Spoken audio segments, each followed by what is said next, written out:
the other chamber, the House of Representatives, the leaders of the Supreme Court, the leader of our country, President Marcos, our Vice President Sara Duterte.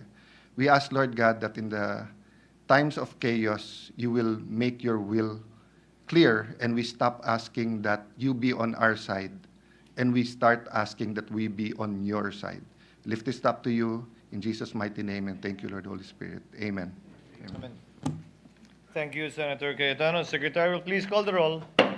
Roll call of members. The Honorable Senator Binay, Senator Cayetano Alan, Senator Cayetano Pia, Senator De La Rosa, Senator Ejercito, Senator Estrada, Senator Gatchalian, Senator Go, Senator Ontiveros, Senator Lapid, Senator Legarda, Senator Marcos, Senator Padilla, Senator Pimentel, Senator Poe, Senator Revilla, Senator Tolentino, Senator Tulfo, Senator Villanueva, Senator Villar Cynthia, Senator Villar Mark, Senator Zubiri, the Senate President.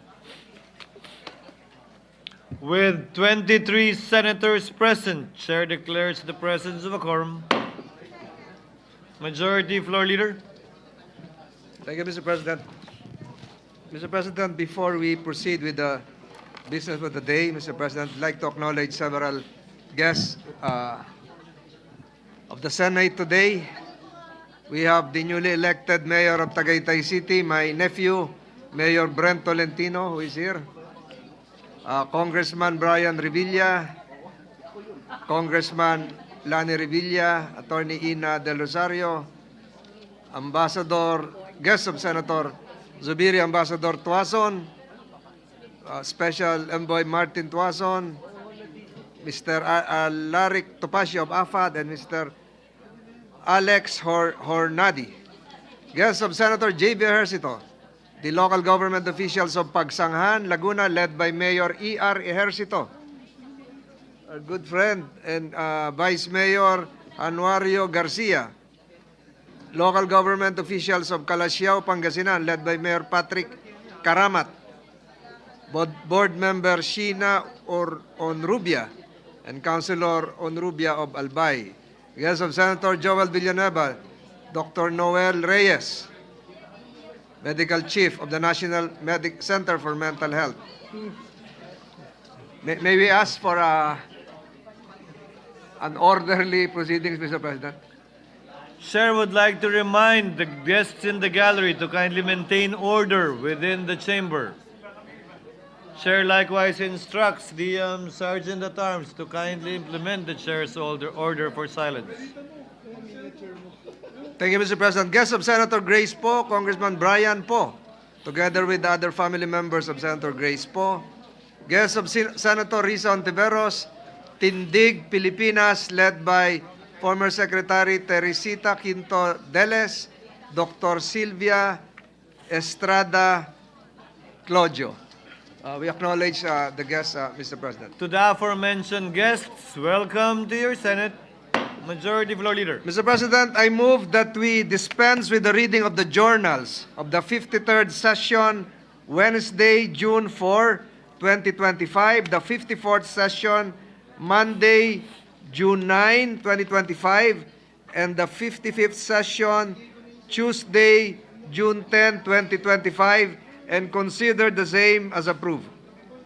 Any objection? Hearing none, motion is approved. Mr. President, I move that we proceed with the reference of business. Any objection? Hearing none, Secretary is directed to comply. Messages from the House. Letter from the House informing the Senate that on 4 June 2025, it passed the following House bills in which it requests the concurrence of the Senate.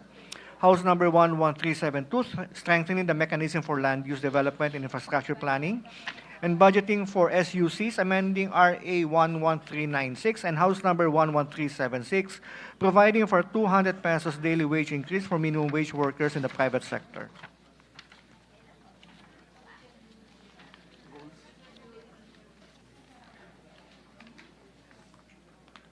The Committee on Rules. Letter from the House informing the Senate that on 4 June 2025, it designated Representatives Nograles, Mendoza, Revilla III, Go, and Brosas as conference to the Conference Committee on the disagreeing provisions of House Number 11376, providing for a 200 pesos daily wage increase, and Senate Number 2534, providing for a 100 peso daily minimum wage increase, and for employees and workers in the private sector. The Committee on Rules. Letter from the House informing the Senate that on June 9 and 10, 2025, it passed the following House bills in which it requests the concurrence of the Senate. House Number 11421, strengthening the protection of the Las Piñas, Parañaque Wetland Park. House Number 10987, prohibiting all forms of offshore gaming operations in the country. House Number 11358, providing for comprehensive fiscal autonomy for the Judiciary. 11461, providing for the establishment of Muslim cemeteries in cities and municipalities with significant number of Muslim population. 11539, amending RA 10591, otherwise known as the Comprehensive Firearms and Ammunition Regulation Act. And House Number 11543, institutionalizing the lifelong learning development framework, broadening the mandate of the Philippine Qualifications Framework National Coordinating Council, amending RA number 10968 and appropriating funds therefore. To the Committee on Rules. Letter from the House informing the Senate that on 10 June 2025, it designated Representatives Ferrer, Macapagal Arroyo, Asidre, Zamora, and Gutierrez as conference to the Conference Committee on the disagreeing provisions of House Number 11358, providing for a comprehensive fiscal autonomy for the Judiciary, and House Senate Number 2982, defining the scope and extent of the fiscal autonomy of the judicial branch of government and for other purposes. The Committee on Rules. Majority Floor Leader. Mr. President, before we proceed with the other parts of our business for the day, Mr. President, we'd like to acknowledge likewise some personalities present in the gallery. Special envoy to the United Arab Emirates, Katrina Yu Pimentel, was with us. Ms. Jola Yu. We welcome their presence, acknowledge their presence, Mr. Welcome to your Senate.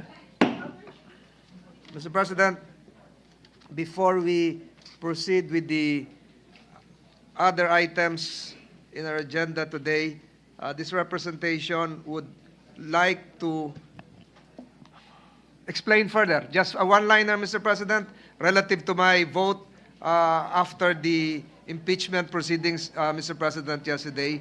Kahapon po, pinaliwanag ko yung qualified vote ko tungkol doon sa carryover. Ulitin ko po, Mr. President, there is no provision contained in the 1987 Constitution stating the words carryover. And if the Constitution is silent about the carryover, that silence is not an invitation to presume otherwise. When the law is silent, we do not invent voices. We read the structure. We respect the design. Mr. President, I will be submitting an expanded, to save time, Mr. President, and to insert into the records, an expanded expositio ampla, Mr. President, to be part of the records of these proceedings, Mr. President. Noted and entered into the records. Thank you, Mr. President. Mr. President.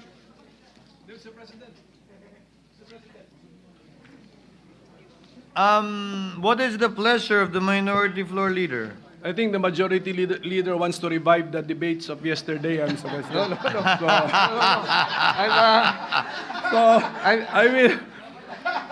I will have to add that the Constitution also does not carry the words reset or back to zero. So at the end of it, I'm just teasing Can the we majority leave it leader. at that? Can we leave it at that, please? Majority Floor Leader. Yes, I thought the minority leader would be asking as to the meaning of expositio ampla. It means an expanded explanation, Mr. President, in Latin, Mr. President. Mr. President, we are in receipt of the report, the Conference Committee report on the disagreeing provisions of Senate Bill number 2982 and House Bill 11358, the bills on the Judiciary Fiscal Autonomy Act. With that, I move to recognize the chairperson of the Senate panel, Senator Aquilino Pimentel, to give the highlights of the Conference Committee report. So move, Mr. President. Any objection? Hearing none. Consideration of the aforementioned bicameral conference committee report on the disagreeing provisions of Senate Bill number 2982 and House Bill number 11358 is now in order. Our minority leader and chairman of the Committee on Yes. Justice is hereby recognized. Let You me may just- proceed, sir. Yes, thank you, Mr. President. Let me mention the topic. This is the Judiciary Fiscal Autonomy Act, and my request is that we insert into the records the joint what do you call it? We insert into the records the bicameral conference committee report which harmonizes the disagreeing provisions of Senate Bill number 2982 and House Bill number 11358 upon its ratification by the body. But just additional information, we just cleaned up the bill, Mr. President. We deleted some redundancy in the bill, Mr. President. So thank you. That's all, Mr. President. Majority Floor Leader. Mr. President, there is a motion here for the approval and ratification of the Conference Committee report on the disagreeing provisions of Senate Bill number 2982 and House Bill 11358. And let the text of the explanation be deemed spread into the records of this chamber. So move, Mr. President. Any objection? Hearing none, the Conference Committee report on the disagreeing provisions of Senate Bill number 2982 and House Bill number 11358 is hereby approved and ratified. Congratulations. Majority Leader. Mr. President, we are in receipt of the Conference Committee report on the disagreeing provisions of Senate Bill number 2821 and House Bill number 6571 on the Accelerated and Reform Right-of-Way Act. With that, I move to recognize the chairperson of the Senate panel, Senator Mark Villar, to give highlights of the Conference Committee report. And so move, Mr. President. Consideration of the Conference Committee report is hereby is now in order, and the honorable sponsor and chairman of the sponsoring committee, Senator Villar, is recognized. You may proceed, sir. Mr. President, dear colleagues, good afternoon to all of you. I rise to manifest my support for Senate Resolution number 1376. Oh, wait. Sorry.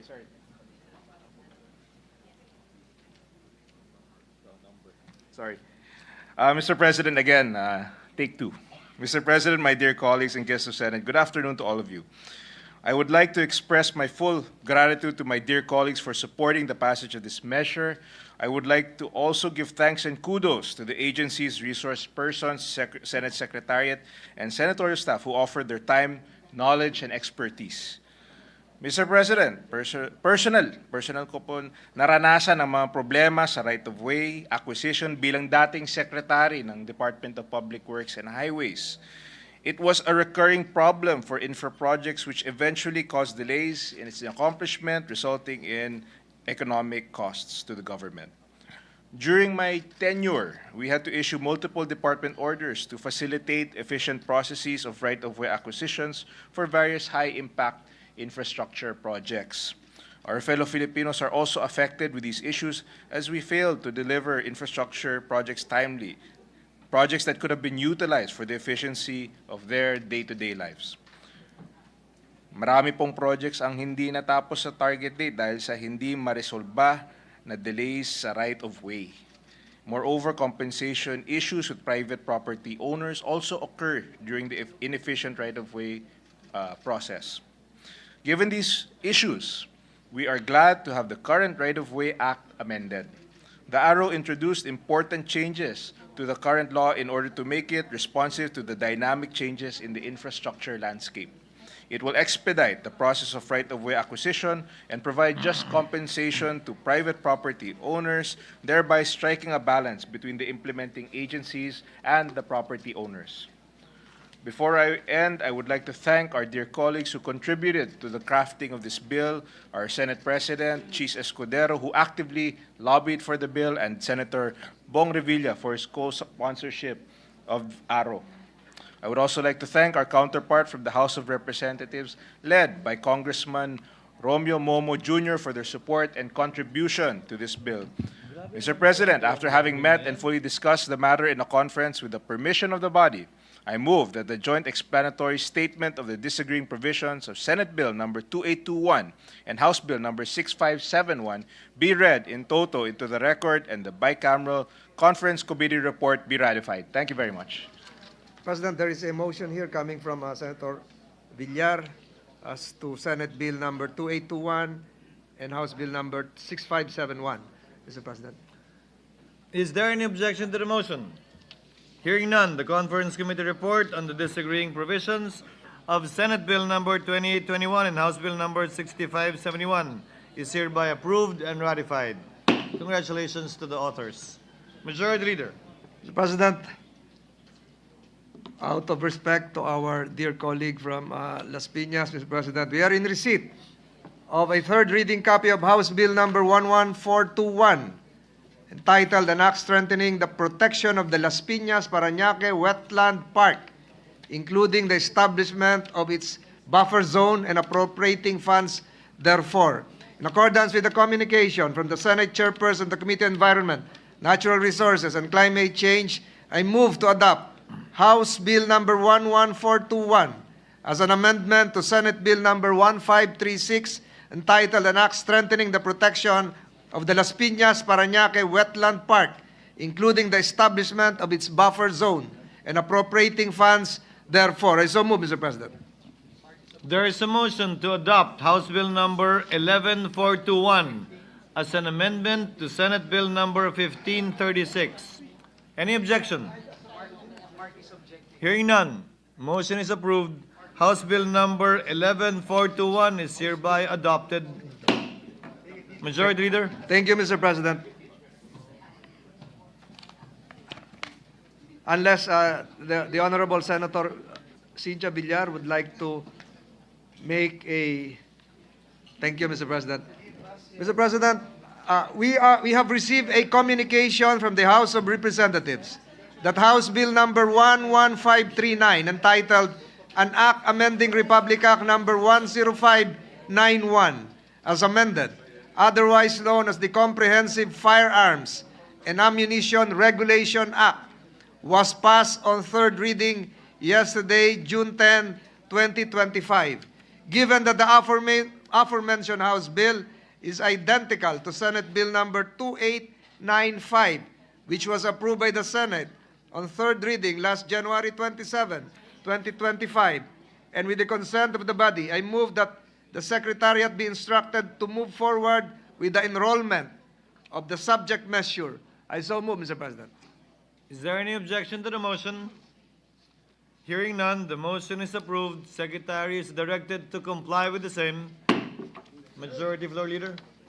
Mr. President, Congratulations to Senator Zubiri. Thank you, sir. And Senator Bato. And Senator Bato de la Rosa. Majority Floor Leader.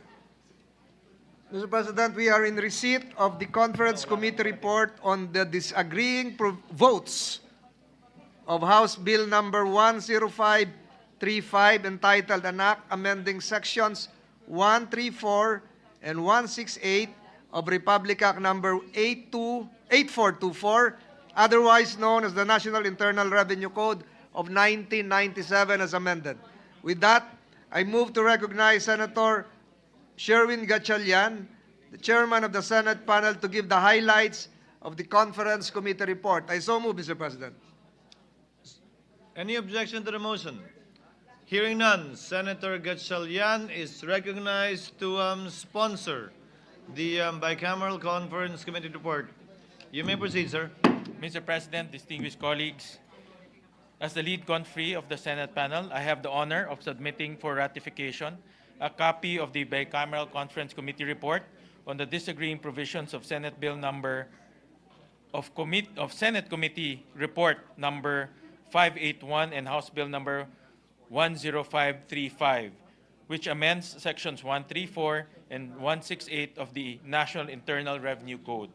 The Senate and the House panels have met and thoroughly deliberated to reconcile our respective versions of the bill.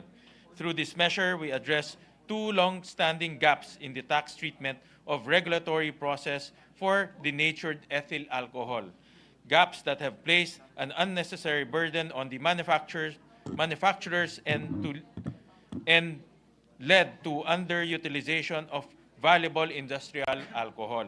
Under existing law, imported ethyl alcohol, even if intended for industrial use, cannot be denatured in the country and is therefore subject to excise tax.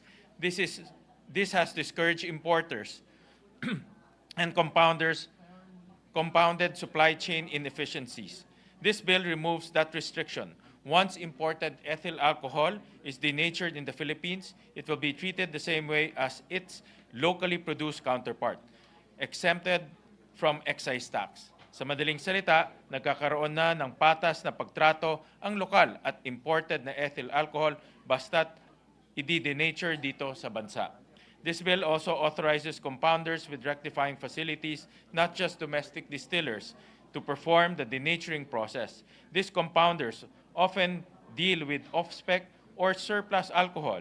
By giving them the authority to denature, we prevent waste and allow them to transform these materials into usable products, such as disinfectants, personal care items, and industrial goods that promote health, hygiene, and productivity. Mr. President, this bill supports critical sectors by reducing production costs and expanding access to industrial alcohol, all while preserving government oversight over its processing and taxation. Safeguards are firmly in place. The denaturing process shall be done in accordance with the rules and regulations of the Bureau of Internal Revenue, including approved denaturant formulations. The BIR will also require confirmatory testing prior to removal of the denatured alcohol and will assign representatives to monitor the actual denaturing process. To my fellow conferees, Senate Minority Leader Coco Pimentel, Senator Nancy Binay, Senator Pia Cayetano, and Senator J. Versito, thank you for your invaluable contributions during the pre-bicameral and bicameral conference meeting as we resolved several issues.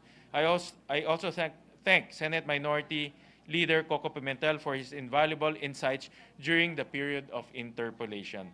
Mr. President, the comprehensive details of the disagreeing provision are reflected in the joint explanatory statement. With the permission of the body, I move that the joint explanatory statement on the disagreeing provisions on Senate Committee Report 581 and House Bill number 10535 be read in toto into the record, and the bicameral conference committee report be ratified. Thank you, Mr. President, esteemed colleagues. Thank you, Senator Gatchalian. Any objection? Hearing none, motion is hereby approved. The conference committee report on the disagreeing provisions of House Bill number 10535 is hereby approved and ratified. Majority Floor Leader. Mr. President, we are in receipt of the conference committee report on the disagreeing provisions of Senate Bill number 2826 and House Bill number 8937. These are the bills on the enhanced fiscal regime for large-scale metallic mining.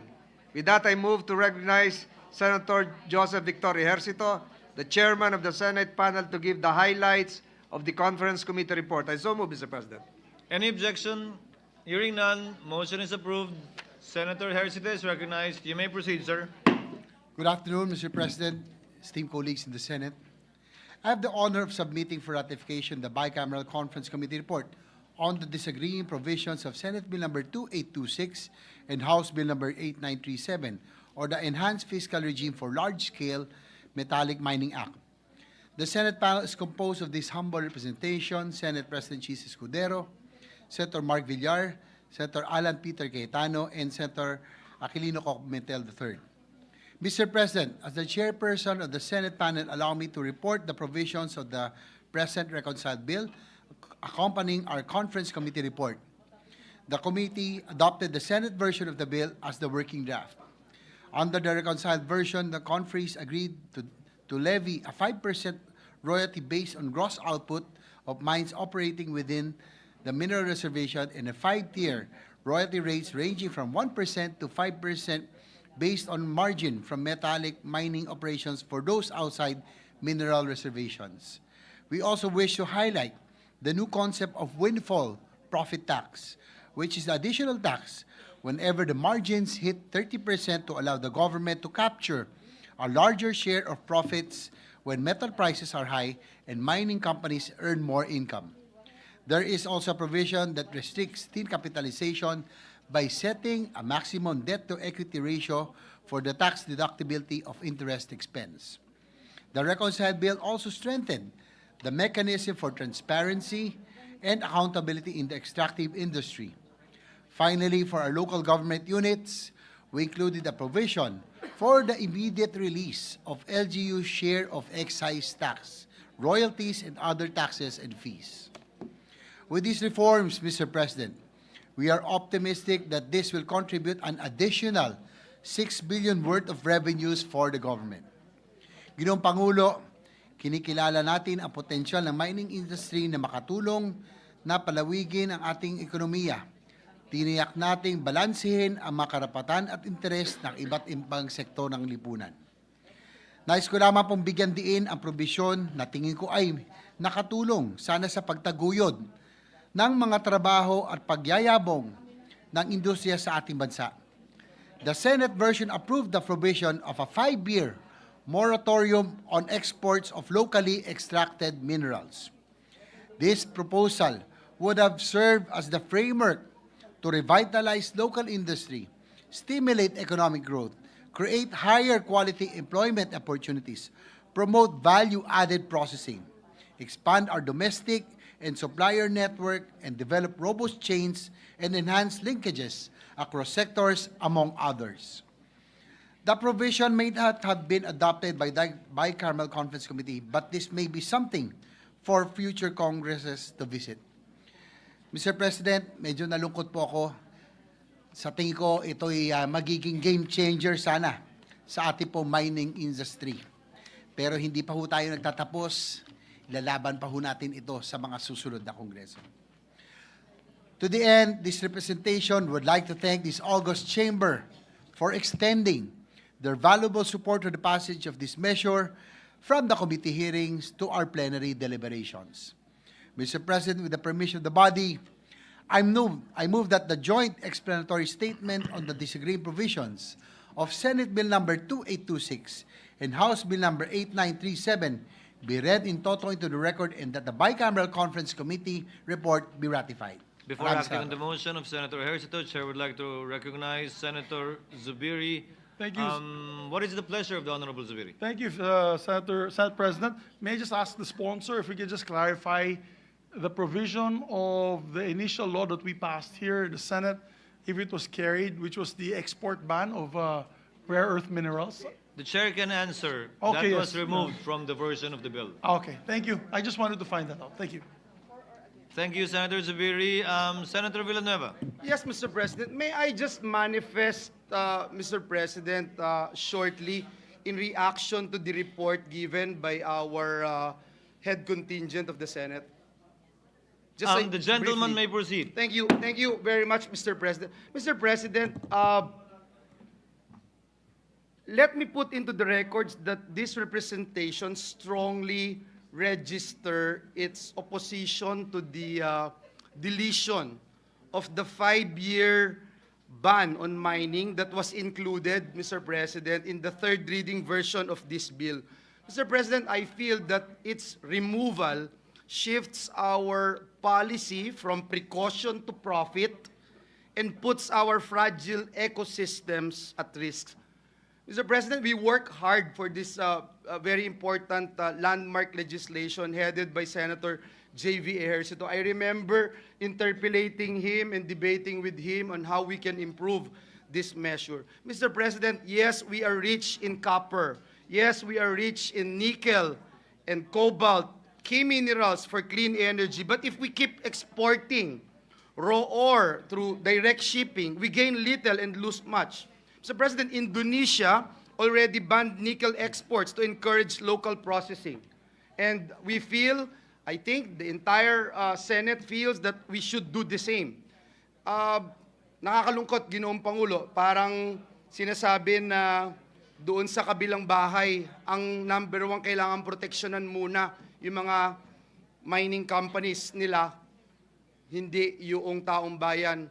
at ang sambayan ng Pilipino na nangangailangan ng trabaho. Mr. President, in the 18th Congress, we have filed this bill to maximize the benefits from mineral resources, and we will refile it next Congress and move to restore this ban.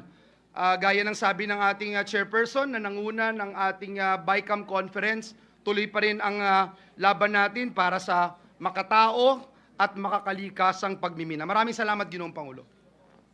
Thank you, Senator Villanueva. Majority Floor, what is the pleasure of the Honorable Ontiveros?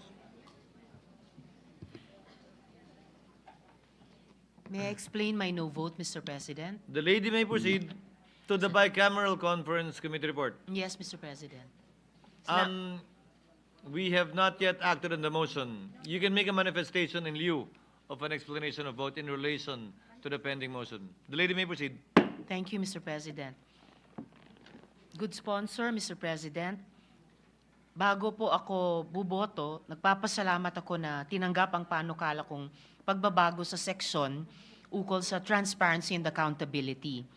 Malaking bagay kung isa sa batas ito sa kabila ng makailang ulit na kabiguan, magkaroon ng Freedom of Information Law sa ating bansa. Nagpapasalamat din ako na kasama sa mga datos na isa sa publiko ang mga magiging epekto ng pagmimina sa ating mga natural capital na tinatakda ng RA 11995 o PENCAS Law. Gayunpaman, ikinalulungkot ko na hindi na isama ang dalawa kong rekomendasyon.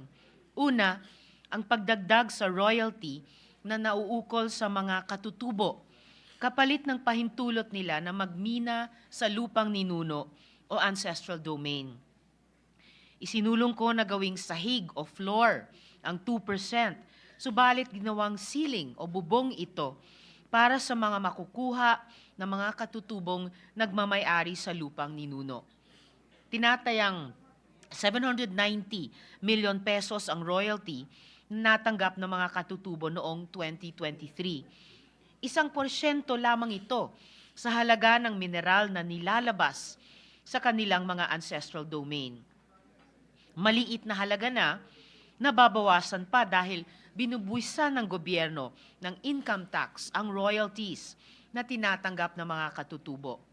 Pangalawa, ang panukalang export tax. Tinutulak ko ito hindi lamang sa karagdagang buwis, subalit dahil sa kinakailangang pananalapi upang mapondohan ang isang National Industrialization Program na aking sinusulong sa Alternative Minerals Management Bill. At pangatlo, totoong meron nakukuhang royalty ang Mines and Geosciences Bureau, ngunit ito'y limitado lamang sa mga mineral reservations. Binababaan pa mula sa 5% at ngayon 3% na lamang sa BICAM version. Malaking bahagi nito'y masasabing reimbursement o bayad lamang para sa nagastos na ng pamahalaan sa pagtuklas ng mga mineral.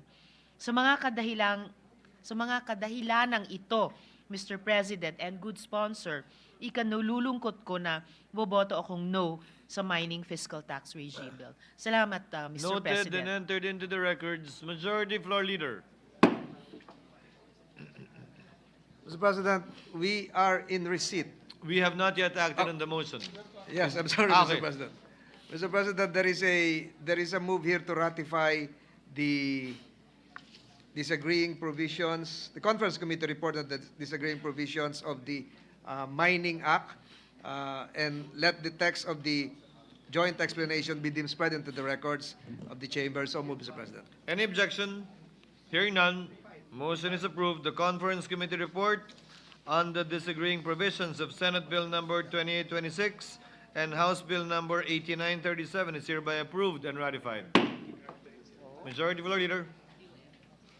Mr. President, we are in receipt of the conference committee report on the disagreeing provisions of Senate Bill number 2899 and House Bill number 9293, the bills on the landmark Philippine Nuclear Energy Safety Act. With that, I move to recognize the chairman of the Senate panel, Senator Alan Peter Cayetano, to give us the highlights of the conference committee report. I so move, Mr. President. Any objection? Hearing none, motion is approved. Senator Cayetano is recognized. You may proceed, sir. Thank you, Mr. President. First, Mr. President, salamat sa Panginoon. Pangalawa po, sa lahat ng ating mga colleagues. Special mention po kay Senator Win, Senator Pia, dun sa mga areas na tungkol sa energy, sa PhilAtom. Special mention po kay Senator Risa Antiveros, Senator Lauren Legarda, the minority leader when it comes to protecting the environment, safety, security. Having said that, Mr. President, malinaw ang objective ng bill na to, ihiwalay ang ahensya na nagpro-promote ng atomic at nuclear energy at ang ahensya na magre-regulate. And when I say atomic energy, this includes for medical purposes, agriculture, etc.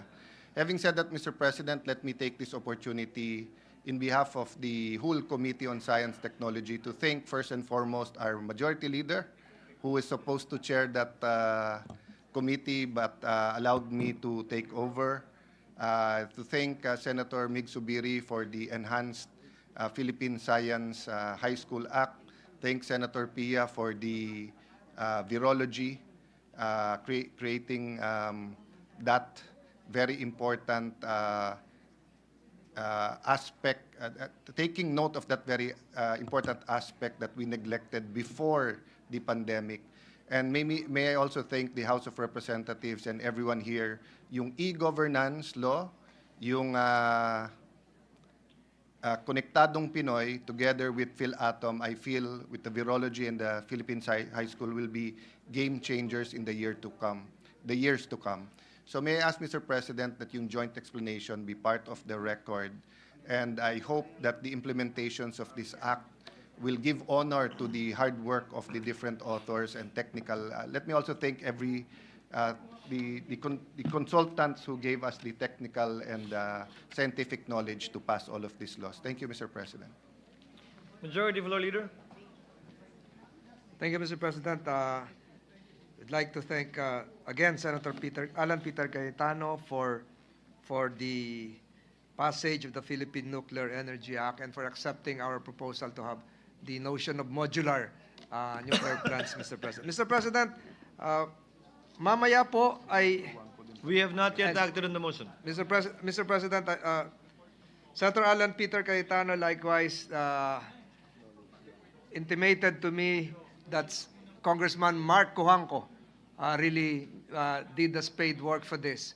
Ang tagal po niyang pinagtrabahuhan ito at araw-araw kinukulit po ako, hindi ko na naintindihan. So we acknowledge likewise the work done by Congressman Mark Cojuangco. Mr. President, I move that we approve and ratify the conference committee report on the disagreeing provisions of Senate Bill number 2899 and House Bill 9293, and let the text of the joint explanation be deemed spread into the records of the chamber.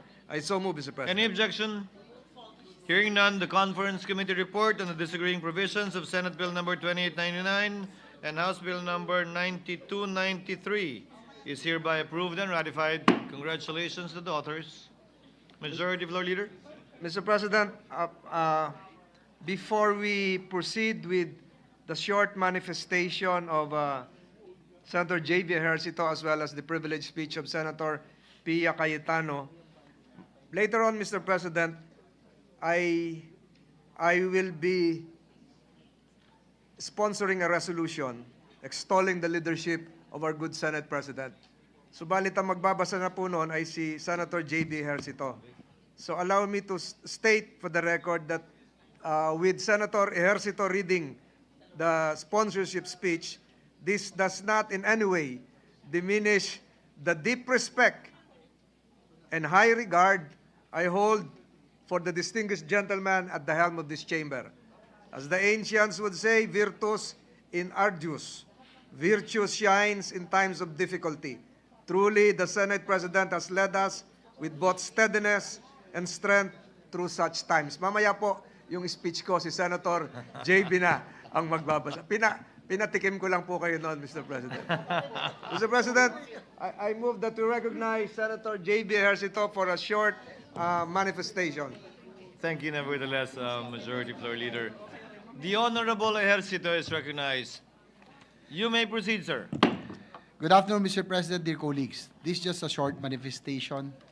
It has come to our attention that there was an approved motion from our counterparts from the House of Representatives withdrawing from their adoption of Senate Bill number 2838 as amendment to House Bill number 6557. This is the Magna Carta for Barangay Health Workers. For the record, Mr. President, and for the information of all our beloved BHWs, we would like to express our sadness and disappointment with this current development. All along, we were expecting that this bill, which aims to acknowledge and recognize the hard work and dedication of our unsung heroes, was just at the doorsteps of Malacanang, waiting to be signed into law. Sa kasamaang palad po sa pagbawi na makasama natin mula sa House of Representatives ng kanilang acceptance ng Senate version, ito ay mistulang hakbang paatras para sa tuluyang pagsasabatas ng panukalang nating ito. Mr. President, matagal na pong inaantay ito ng ating barangay health workers, whom I consider one of the most overworked and yet undercompensated. Sila po ang ating talagang frontliners at nakita natin ang kanila pong dedikasyon, ang kanila pong serbisyo, lalo na noong panahon ng pandemya. Umulan man o umaraw, kinakagat pa ng aso at tinahabol pa. Ang ating BHWs ay nandyan para magtrabaho upang pangalagaan ang ating kalusugan. To all our BHWs, our frontliners during the pandemic, our force multipliers for the implementation of the universal health care, your Senate has always been aware, sensitive, and concerned of your struggles. We remain firm in believing that the Magna Carta for BHW should be passed into law to justly compensate your service to our people. Sa bahagi po ng Senado, ginawa po namin ang aming tungkulin. Ngunit makakaasa po kayo na patuloy kami nakasuporta sa lahat ng ating barangay health workers. Maghihintay kami sa susunod na mga hakbang na maaaring gawin ng House of Representatives para umusad ang panukalang ito na handog natin sa ating mga bayaning BHWs. Maraming salamat po, Ginoong Pangulo. What is the pleasure of the Honorable Zubiri? Mr. President, I would just like to second the manifestation of Senator J.V. Ejercito. The gentleman may proceed. Thank you very much, Mr. President. Mr. President, I am disheartened, I'm saddened by the idea that the House of Representatives withdrew their support of such an important measure for our BHWs, barangay health workers. At least we put it on record that the Senate stood up to the challenge in helping our BHWs. We did our best, Mr. President. You did your best. We did our best. And it's just unfortunate that they had to withdraw the adoption of the measure, which will put the nail on the coffin of this measure for the 19th Congress. So we just like to put that on record, including, not to mention our minimum wage bill, Mr. President, that you and I have been fighting for from the very beginning. They continuously insist on the 200 peso minimum wage. We all know that the businessmen, the small and medium enterprises cannot afford such a large sum, and they insist on that amount when we are 100 pesos a day per minimum wage earner increase. So that puts us in a bind, and now it does not move forward. It is the last day today before we adjourn on Synergy. We'd like to inform all the workers, laborers, minimum wage earners that the Senate did its best to fight for the rights and, of course, the fiscal incentive of having another 100 pesos a day minimum wage increase in their salary. Naawa po ako sa kanila. Again, I'm also disheartened with the fact that they don't want to negotiate with us. Obviously, if we adopt the 200 peso minimum wage bill, mavivito ni Presidente yan. Definitely that will be vetoed. And if that will be vetoed, we torpedo the measure and it looks bad on everyone.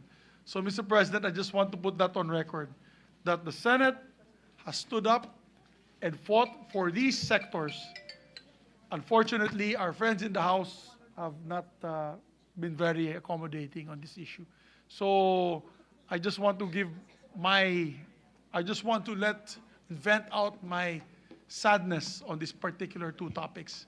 And I thank the Senate President and our colleagues for fighting side by side with us in pushing for these social justice measures. Maraming salamat po, Mr. President. May I know the status of the bill?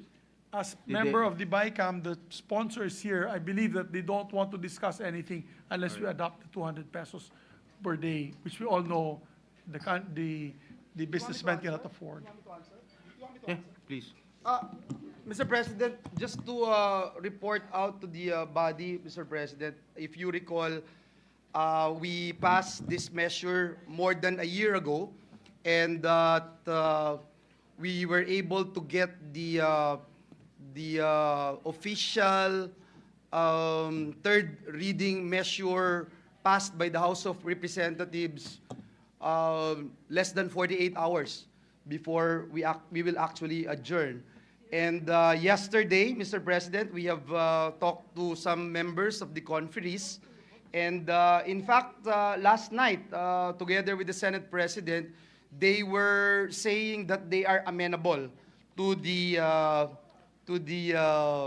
Senate version, to adopting the Senate version. And so we thought that it's going to happen, but unfortunately, even this morning, I got some calls from the members of the media asking me to react on the letter sent by this representation yesterday morning appealing that our version be adopted. But today, apparently, there was a letter circulating. And I would say, I have to say that this is not an official letter because I have not received any letter from the chairperson of the Senate, House of Reps Committee on Labor chairperson, that they will continue to push for their own version. However, Mr. President, a lot of labor groups, including the wage boards, etc., are calling our counterparts in the House to adopt the Senate version, which they all support. So let me just put that on record. Hope springs eternal. We still have time. If they would adopt today the version of the Senate, then we would be very happy to report it out to our workers who deserve nothing but more, Mr. President, when it comes to getting their salaries. Thank you very much, Thank Mr. you, President. Senator Joel, for enlightening this August chamber with regard to the legislated wage hike. Senator Pia Cayetano. Thank you, Mr. President. I would simply like to join our colleague, Senator J.V. Ejercito, in his manifestation regarding his dismay and disappointment on the what transpired and what the fate of the Magna Carta for Barangay Health Workers bill is. That's all. Thank you. The manifestation of Senator Pia Cayetano is hereby noted. Majority Leader. Mr. President, likewise, this representation associates himself with the disgust expressed by the Honorable Zubiri relative to the BHW law as well as the minimum wage law increase. The last legislated wage act was more than 3 decades, Mr. President. So napaka sakit po sa mga umaasa ng mga manggagawa natin sa barangay, lalong-lalo na yung mga nagtrabaho nga ng COVID-19 at sa ating mga manggagawa ngayon na hindi natupad ang kanilang mga pangarap. The manifestation of the Majority Leader is hereby noted. Mr. President, the Honorable Senator Pia Cayetano would like to deliver a privileged speech. I move that she be recognized. Senator Pia Cayetano is recognized to avail of the privilege hour. Mr. President, I rise today on a matter of personal and collective privilege. June is National No Smoking Month under Presidential Proclamation number 183, and May 31 was World No Tobacco Day. In light of this and the ongoing global and national efforts to curb tobacco and vape use, the following report is all the more timely and warranted. As chairperson of the Senate Committee on Accountability of Public Officers and Investigations, known as the Blue Ribbon Committee, I will be submitting my chairman's report, and its executive summary is here, which I have personally distributed to the members of this body. Regarding the inquiry in aid of legislation on the privileged speech of this representation, entitled "For the Fifth Time, the Philippine Gets the Dirty Ashtray Award" on February 14, 2024. This report includes an inquiry into the Philippine delegation's conduct during the Conference of the Parties, the COP10 negotiations, which drew criticism for delaying the proceedings, echoing tobacco industry arguments, and failing to uphold the country's commitments to global health standards. In 2005, the Philippines signed and ratified the World Health Organization Framework Convention on Tobacco Control. This is the WHO FCTC. During the WFCTC COP10, held from 5 to 10 February 2024 in Panama City, the Republic of Panama, the Philippines received a Dirty Ashtray Award. The Dirty Ashtray Award, a notorious dishonor, was conferred upon the Philippines for the brazen use of tobacco industry tactics to dispute and delay consensus.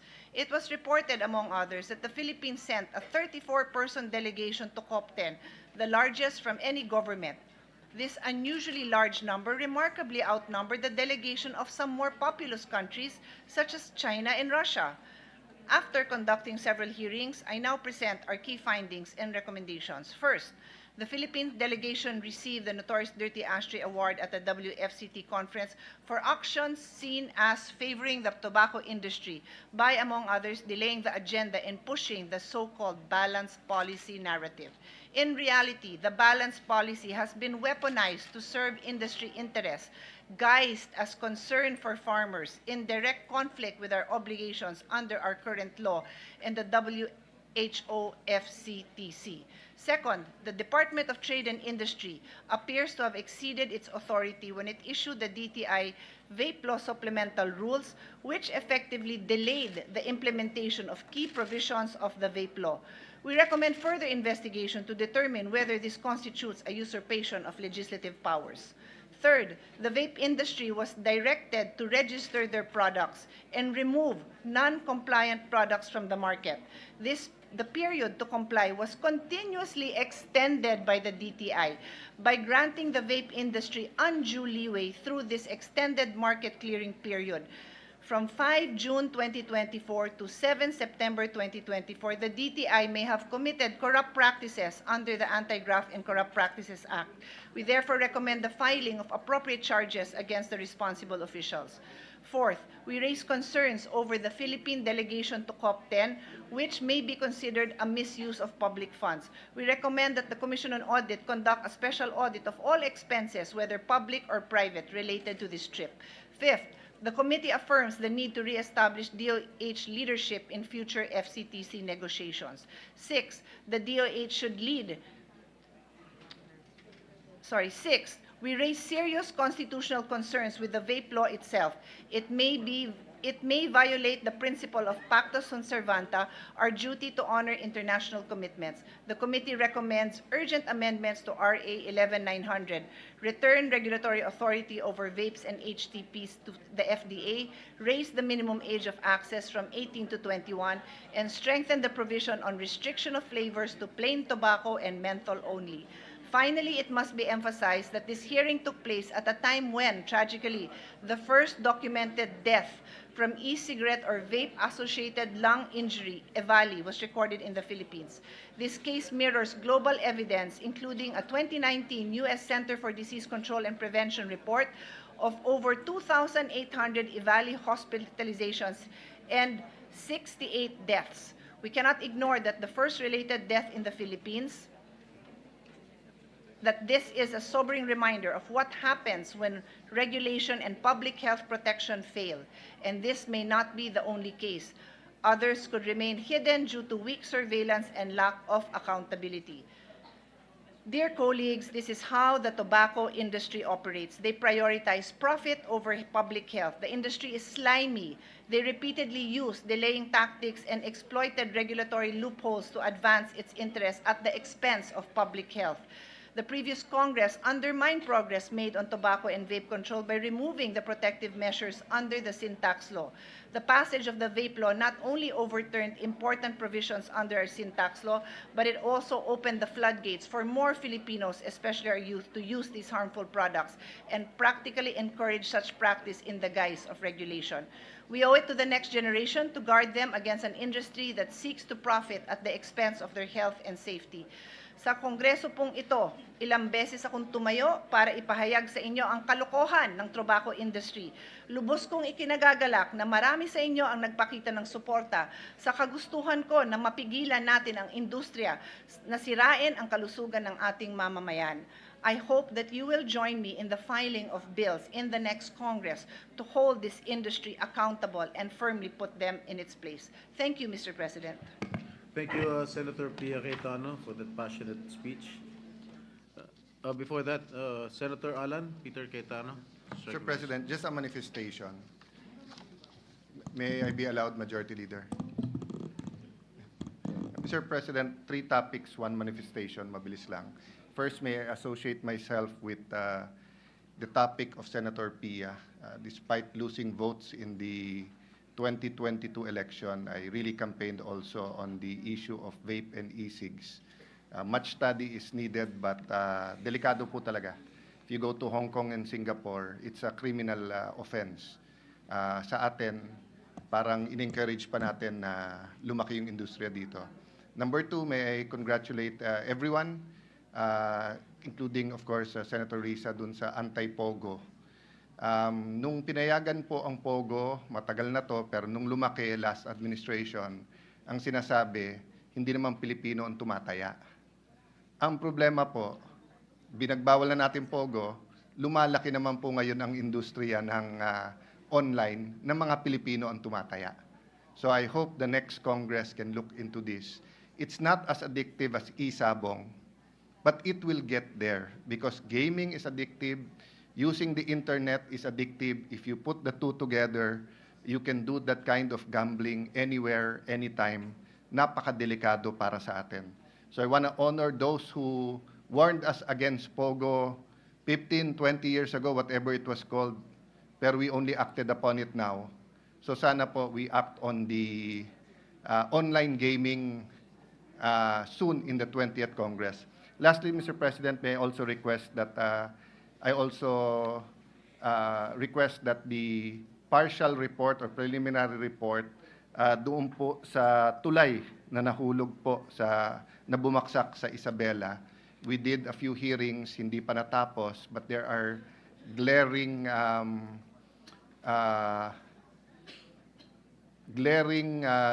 loopholes, if I may call that, or lapses. And I did not expect that in my lifetime we would investigate a bridge that collapsed. Nasanay na tayo ng defective yung anti-flooding, kaya bumabaha. Nasanay na tayo na medyo yung kalye, bagong gawa, ina-asfalto na, di ba? Sanay tayo na merong iba na medyo ghost. Pero for a bridge worth 700, 800 million, then increased to more than 1 billion, then bumaksak, we really have to, kailangan talaga itong tutukan. So preliminary lang tong report na to, but whoever heads the Blue Ribbon Committee in next Congress, I hope that susundan to. And I thank those sa DPWH who are giving this serious thought. Nung umpisa kasi parang bumagsak. Wala yung outrage eh. No? So anyway, Mr. President, kung walang objection, I hope we can include the preliminary report in our records just to guide the next committee chair and members in the next Congress. Thank you very much, Mr. Presiding Officer. Thank you, Majority Leader.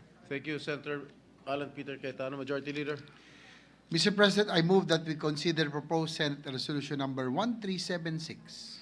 Is there an objection? The chair hears none. The motion is approved. Consideration of proposed Senate Resolution number 1376 is now in order. With the permission of the body, The Secretary will read only the title of the resolution without prejudice to the insertion of its full text into the record.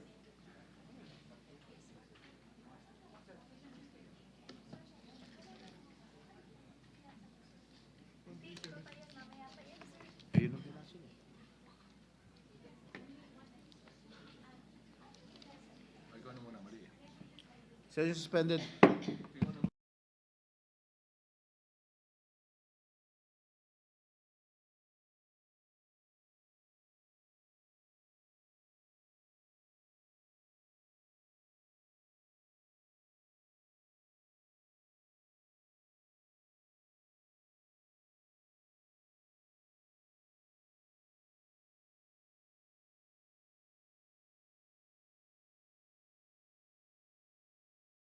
Secretary? Resolution expressing the sincere appreciation of the Senate of the Philippines to the Honorable Senator Cynthia A. Villar for her distinguished public service and excellent performance during her tenure as senator.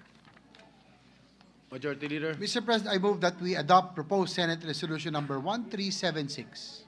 Any objection? Chair hears none. Proposed Senate Resolution number 1376 is hereby adopted. Mr. President, may we ask our Mama Bear, Senator Cynthia Villar, for response. May we hear from Senator Cynthia Villar if there is any response?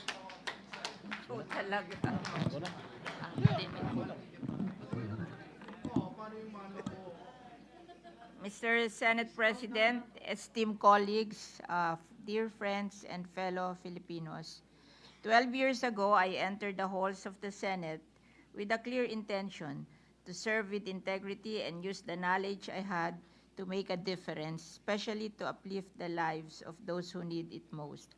Ang nais ko pong magamit ang aking karanasan upang mapataas ang kalidad ng buhay ng ating mga kababayan, lalo na ang ating mga magsasaka na siyang nagpapakain sa atin, ngunit madalas ay nananatiling kulang sa tulong at oportunidad.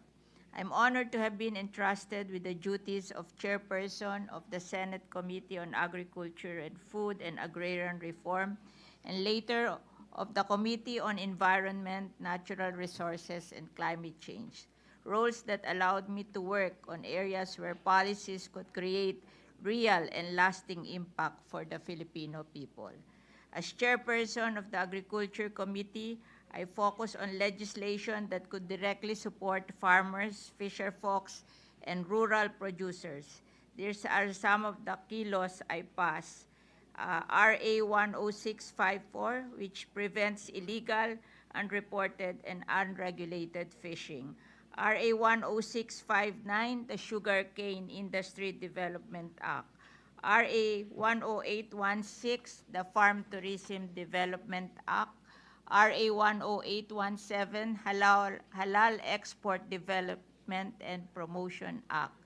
RA 10845, Anti-Agricultural Smuggling Act of 2016, which was strengthened by RA 12022, the Anti-Agricultural Sabotage Act of 2024. RA 10969, the Free Irrigation Service Act. RA 11203, the Rice Tarification Law as enhanced by RA 12078. It established the annual Rice Competitiveness and Enhancement Fund to provide rice farmers with high-quality seeds, modern farm equipment, accessible credit, and capacity-building programs.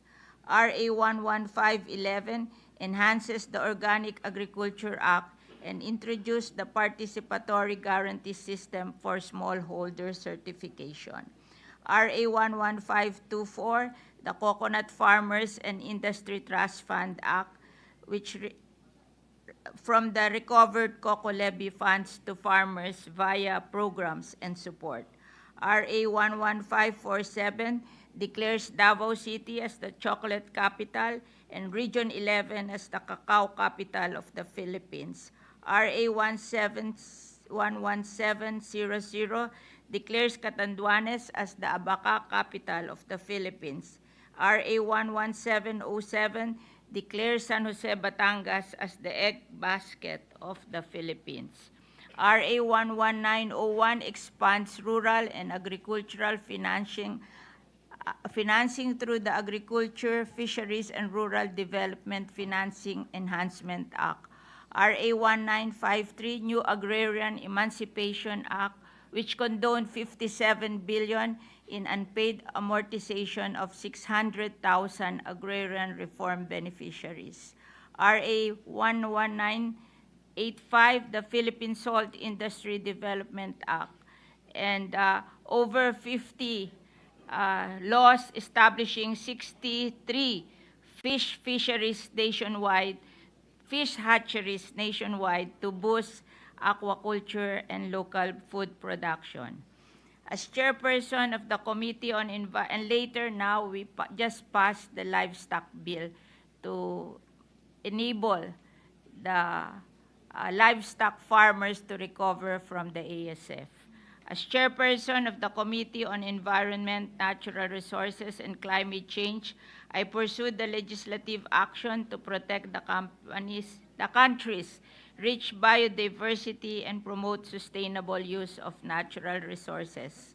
RA 11038, the expanded National Integrated Protected Area System, or INAIPAS Act of 2018, which declared 94 new legislated protected areas across the country, such as forests, watershed, marine ecosystems, to ensure their long-term conservation and proper management. Ito po ay dati ay 13 lang. Kaya no ipasa ko yung 97, naging 107. 10 lang dati. Nung ipasa ko yung 94, naging 107.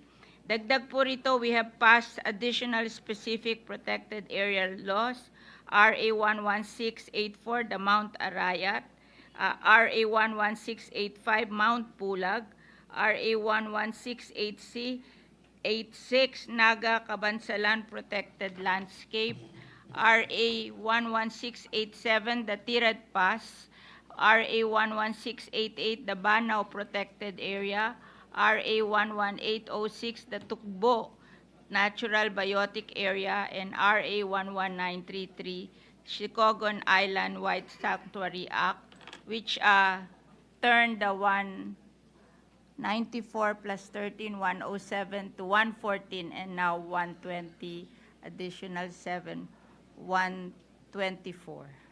We have also championed the passage of the Extended Producer Responsibility Act of 2022, which institutionalizes accountability in the use of plastic packaging by requiring producers to recover their plastic waste. This law encourages us to change now how we view waste, to repurpose instead of simply discard, and to see used materials as part of a circular economy. I hope this becomes a precedent not just for plastic, but for other forms of waste like electronic waste, bulk waste, hazardous material. Responsibility ng gumawa ayusin ang iniwang basura. During the unprecedented COVID-19 pandemic, this August chamber quickly adapted. I was proud to be part of the institution that helped our nation respond and recover. We passed the Bayanihan laws, funded emergency subsidies, and supported our health system, all while keeping essential food systems running. Throughout my term, I had the privilege of working with 5 Senate presidents, namely Senators Drilon, Pimentel, Tito Soto, Mig Subiri, and Chis Escudero. Thank you for your leadership and guidance. To my fellow senators, thank you for your friendship, collaboration, and many meaningful moments we shared in service. I was fortunate to have worked with you all. Allow me to mention your names in alphabetical order.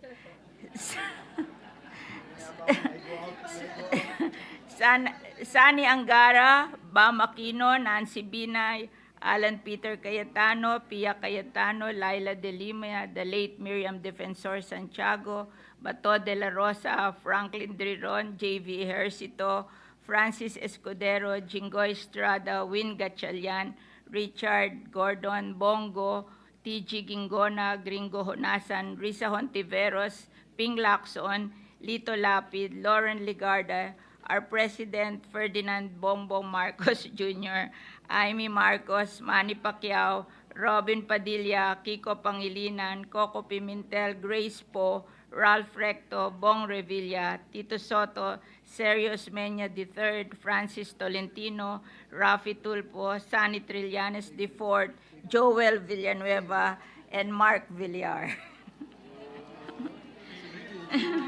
Nasabi ko na. To the Senate Secretariat and our entire support family from OSAA, to the elevator attendants who welcome us with their smiles, to the administrative committee and technical staff who assist us in every hearing and plenary session and in managing the respective senators' offices. Maraming salamat sa inyong tahimik pero mahalagang papel sa ating araw-araw na trabaho. Hindi magiging maayos at makabuluhan ang aming paglilingkod kung wala ang inyong sipag, tiyaga, and professionalism.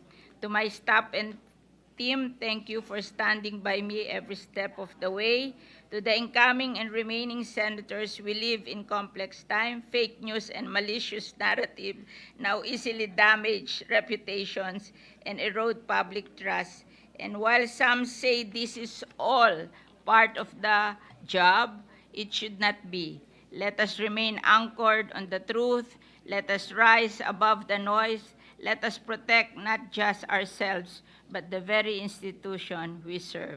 In this chamber, you fondly call me Mama Bear, a simple moniker, but one I took to heart. To be Mama Bear meant being fiercely protective, genuinely caring, and always dependable. I saw it as a gesture of trust and respect and a reminder to always show up, give my best, and look out for those around me. My term may be ending, but my commitment to public service remains. Hindi po natatapos ang paglilingkod sa pagtatapos ng termino. Sa halip ito ay simula ng panibagong paraan na makabuluhang ambag sa bayan. Salamat, Panginoon, sa biyaya ng pagkakataong makapaglingkod. Salamat sa aking mga kasamahan, sa mga kawani ng Senado, pati na rin ang iba't ibang sangay ng gobyerno na nakatrabaho at nakasalamuhan natin. At higit sa lahat, sa ating mga kababayan, sa kanilang tiwala at patuloy na inspiration. Maraming salamat. Maraming salamat. Mahal ka namin. Session suspended.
Mr. President, I move that we consider proposed Senate Resolution number 1375.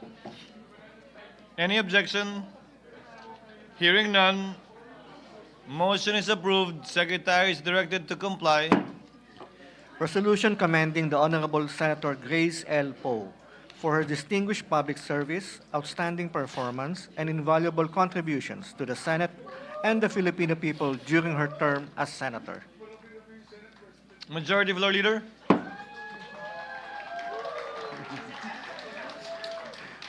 Mr. President, I move that we adopt proposed Senate Resolution number 1375. Session is...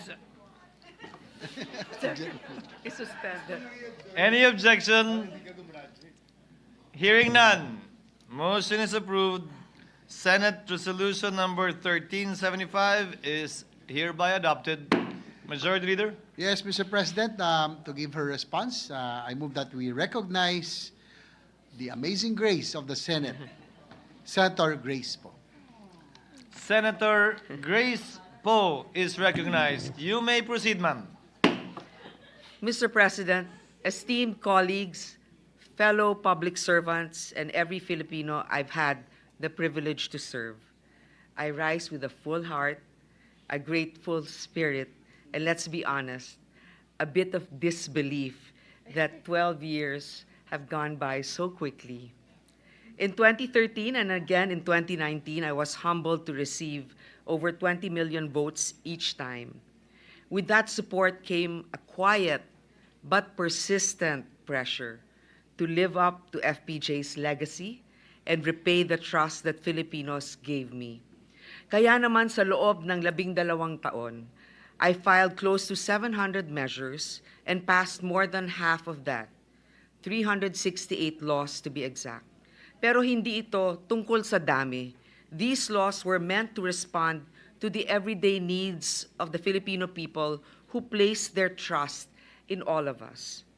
Today, I stand before you, not just as a lawmaker, but as your humble public servant who has learned that the real power of this office lies not in the title, but in the trust and dreams of the people we serve. Maraming salamat po sa tiwala ninyong lahat.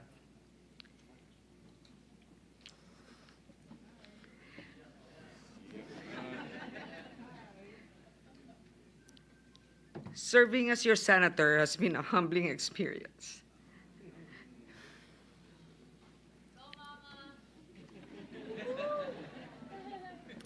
There's nothing quite like being grilled in the plenary hall to remind me of what my mom, Susan Rosas, asked me when I first ran for public office. Sabi niya, pagbutihan mo at huwag mahihiyang magtanong.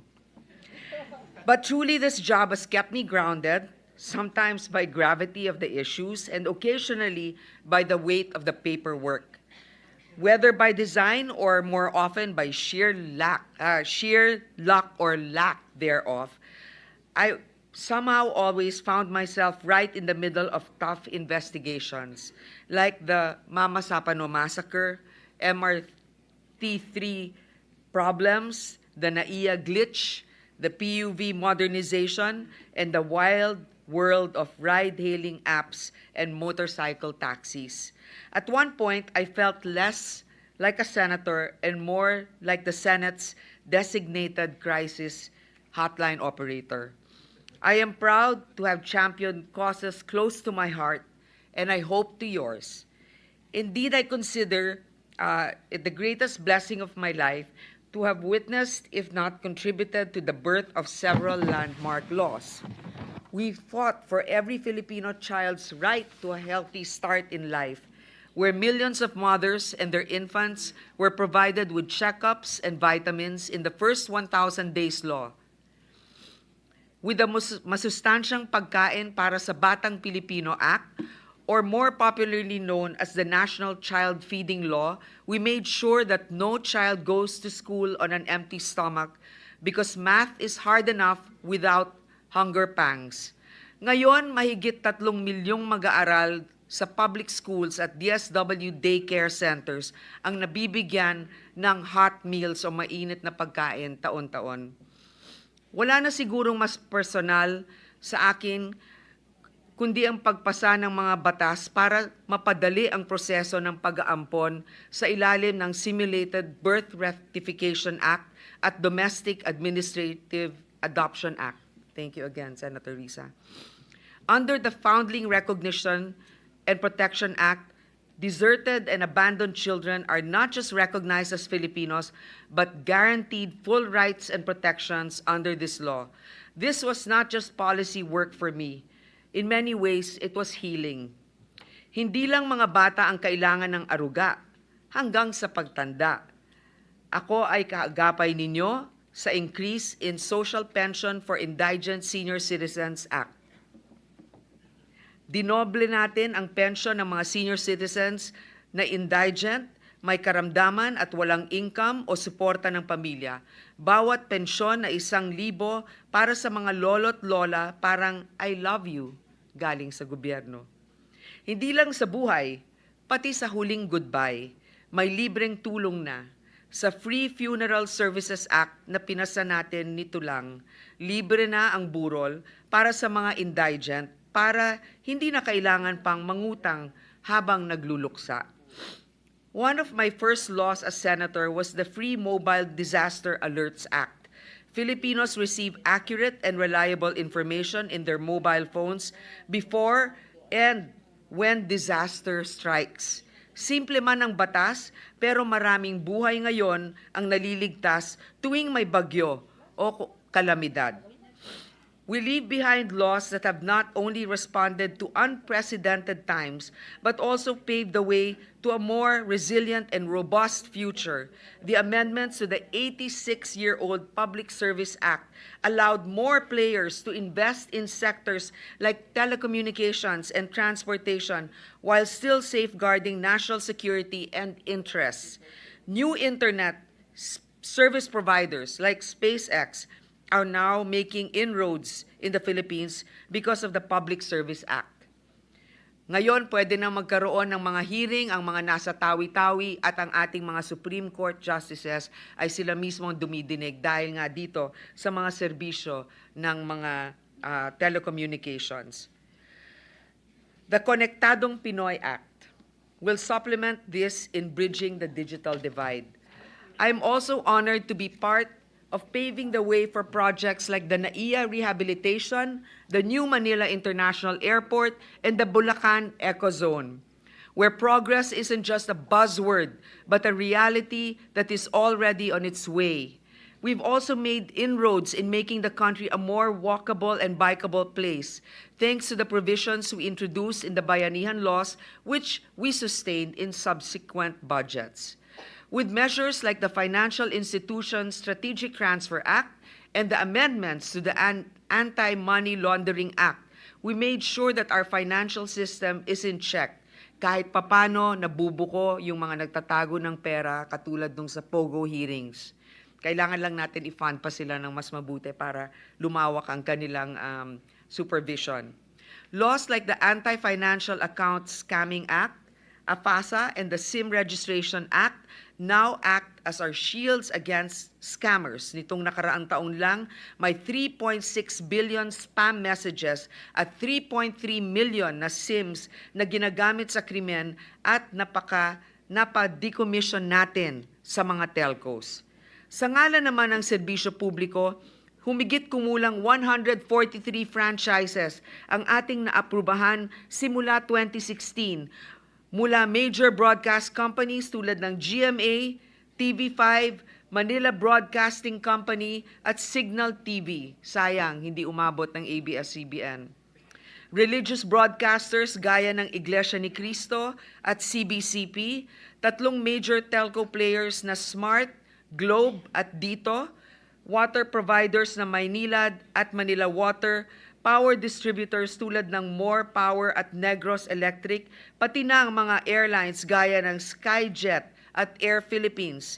Iba-ibang sektor para akong nangolekta ng diploma ng engineering sa kuryente at tubig, masters in ICT, pilot license, pati divinity. Para maiwasan ang buong araw ng pila sa mga transport offices, we also push for the creation and upgrade of 65 LTO offices, 3 LTFRB, and 3 Marina offices nationwide since 2016 para hindi na masyadong malayo ang biyahe ng ating mga kababayan para lamang kumuha ng lisensya at iba pang mga permits. Maliit na bagay pero malaking ginhawa para sa nagre-renew ng lisensya at nagre-rehistro ng kanilang mga sasakyan. We also tackled red tape with longer passport and driver's license validity. Since its implementation, our passports are now valid for 10 years, while more than 10 million individuals have benefited from extended validity of driver's licenses. 10 years din. Ang buhay ngayon ng Pilipino, hindi na puro pila, puro biyahe. I won't bore you with a long list. After all, 12 years is a long time, and I've given you a long list already. The Senate President so generously gave me this time to say my goodbyes. But in that time, I'm proud to have worked on thousands of measures, survived endless hours of hearings, and collaborated with so many brilliant experts who made the journey worthwhile. The laws I mentioned earlier are just a small sample of what we accomplished together. So instead of a laundry list, let me just say it's been quite a ride. There are a few measures in the pipeline, bills we're hoping to pass in the 19th Congress, like the Revised Animal Welfare Act, but I leave that to all of you because I know a lot of you are animal lovers. Having had the privilege and occasional headache of chairing committees from finance, economic affairs to public services, banks, public information, and public order, I've learned that keeping your cool is just as vital as keeping your facts straight, especially during marathon hearings that last so long, our Mondays turn into Tuesdays and so on. My sincerest thanks to all the resource persons who braved the hot seat, survived the grilling, and somehow managed to keep us awake, maging ito man ay gulat o galit, or galit. To all government agencies who I have called upon during my hearings who are now marked safe. As I exit the Senate, I leave with no regrets. Of course, none of this would have been possible without the support of my colleagues, especially the able sponsors of the law I've mentioned, Senators Mark Villar, Senator Risa, several bills, in fact, and that are laws, Senator Bam Aquino, Senator Amy Marcos, Senator Alan Cayetano. Our hardworking Senate staff and Secretariat, Committee Secretariat, and the Filipino people who never failed to remind me sometimes loudly on social media of what truly matters. Thank you for keeping me honest, keeping me humble, and keeping me on my toes, and sometimes awake at night. To my fellow senators from past and present, and those incoming as well, the Senate is a chamber where only the prepared, not necessarily the popular, endure. I have it in your hands and your conscience. Every moment in these halls has been a teachable moment, and I can only hope that I have returned the same to each of you. Please permit me a final roll call. To my fellow graduating senators, my classmate since 2013, Senator Nancy Binay, Coco Pimentel, and also Senator Francis Tolentino, Bong Revilla, and also another classmate since 2013, Senator Villar. Congratulations. After years of debates, interpellations, and endless sessions, we can finally rest, or at least pretend we will. Alam ko si Nancy hindi, kasi babalik sa Makati. You've left your mark on this chamber and on me. To Senator Nancy, whose family history with mine is colorful, but whose friendship has never been black or white.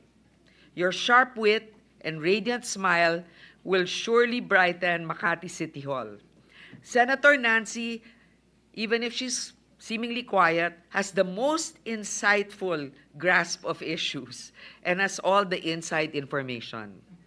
To the minority leader par excellence, Senator Coco Pimentel, who gave me the book that I will always cherish on 2004. Magkasama tayo since 2004. Insistent, unyielding, a true son of his father. My dad really admired your father, who valued being right over being popular. Thank you, sir. To the majority leader whose legal mind defended our seas with unwavering resolve, Senator Tol, I pray for your return. Senator Bong Revilla, danced into the hearts of many, and repaid that trust with meaningful bills in his third term, including bills for teachers and allowances for teachers, and always has a kind heart, who always helps those who are struggling in their campaign. I know you helped me in 2013. Thank you, Sen Bong. We await your return in the Senate. To the Villars, Mama Bear Cynthia, who has shown quiet bear Mark the ropes. Mark's defense of the Maharlika bill was strong, and we look forward to Senator Camille's arrival. Thank you, Senator Cynthia, for helping us pass in the Senate the Animal Welfare Bill. Thank you. Actually, talagang malaking tulong ito at pinagbigyan talaga ako ni Senator Cynthia. Sabi ko, last minute request. And dahil sanay na kahit hindi pa napapasa ang Animal Welfare Bill sa House, nalagyan na niya ng funding sa susunod na bill ng livestock. Pero merong animal welfare category doon. Senator Mark, thank you also for your kindness always. To Senator, now Secretary Sani Angara, even if you're not exactly here in the chamber now, thank you for leading us as your steadfast chairperson of the Finance Committee, proving you can handle big numbers and bigger challenges. Now, as DepEd Secretary, we're counting on you to balance the classroom chaos with the same steady hand. And to the senators who will continue serving in the 20th Congress, congratulations. You get to work nonstop all over again. But seriously, your dedication has been the backbone of this Senate. And I am excited to see you carry the torch forward. Thank you, Senator Win, for ably steering hearings and personally attending TWGs. Ikaw ang pinakamasipag na staff ng Senado. We might as well rename the committee Waste and Win. Talagang laging handa, may notebook palagi. Thank you, Senator Joel, for your energizing brews, your jokes, your stories, and for standing with me when it truly counted. I am relieved that you are still here to champion important causes that are dear to my heart, like the welfare of our PUV drivers. For I know that someone as passionate and dedicated as you will continue to fight for always upholding the interest of the Senate as an institution. To the formidable Cayetano duo, Alan and Pia, few Senate twosomes are as formidable as you. Your incisive interpellations taught me much, and I hope I return the favor. But seriously, Senator Pia, you really read all the bills through, even the adoption bill, which you refined. Thank you so much, also for being a true advocate for health. For Senator Alan Cayetano, who I fondly sometimes call unicorn because there are sightings of him, but when he comes here,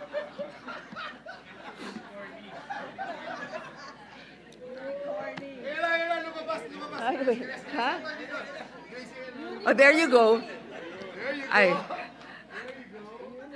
I rest my case. But who always comes out when we need him and will always give valuable insights and interesting viewpoints in a debate. The new, ano nga yung ating bagong term ngayon, yung kay Bato? Bagong term, Batorni de la Rosa. So, unicorny. But really, Senators Alan and Pia, both brilliant lawyers that have really steered the Senate in very productive discussions. Thank you very much. To our three Mindanao champions, Bato, Bong, and Robin, thank you for fiercely advocating for Mindanao's people and their concerns. Senator Bong, ang malasakit centers mo, marami talaga ang hindi nakakalimot na niyan. Senator Robin, Alam namin, hindi ka palang senador, marami ka nang natutulungan at patuloy ang iyong pagtulong at hindi mo rin nakakalimutan ang mga kapatid mo sa industriya ng pelikulang Pilipino.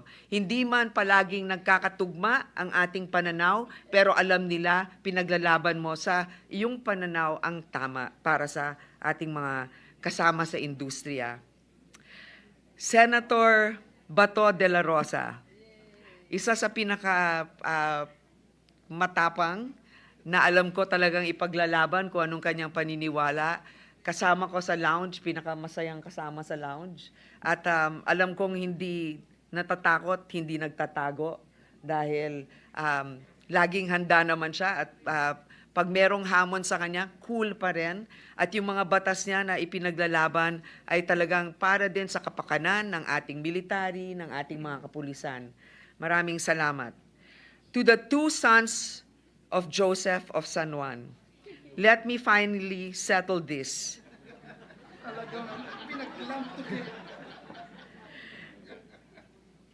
Jinggoy is Erap, classic, macho, champion of the masa, brusco. JV is Erap plus sleek, sharp, yet still fueled by his father's warmth. A true kapatid. Pareho ka kayong kapatid, pero si JV hindi nakakalimot sa kanyang inaanak tuwing Pasko. At saka syempre si JV classmate ng asawa ko, pero ikaw naman hindi ka nakakalimot na pakainin ako. Palagi mo akong pinapadala ng pagkain. Maraming salamat. So, to Senator Lito, who was here when I arrived in 2013.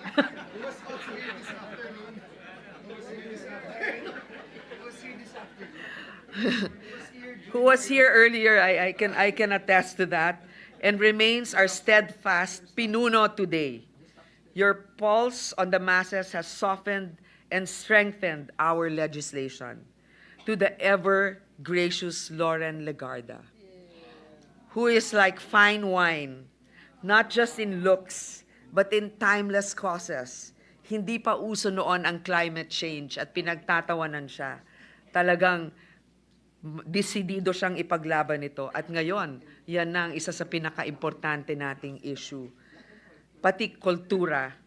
True senators like Lauren fight long battles, not just viral trends. To our super ate Amy Marcos, who stood as a lone voice against the tide, proving that critic is a form of love. Thank you also, Senator, for your bills passing for the indigent senior citizens, and many other bills that you championed that I filed. Thank you very much for your hard work, your witty quips, and your fashion sense that you give us ideas. Senator Raffy Tulfo, our man of action, no problem too small, no agency too big. The two Tulfos will be a force to reckon with. To Senator Risa, thank you for fearlessly probing the darkest corners of government. Your investigations are nothing short of popcorn-worthy, destined for the big screen.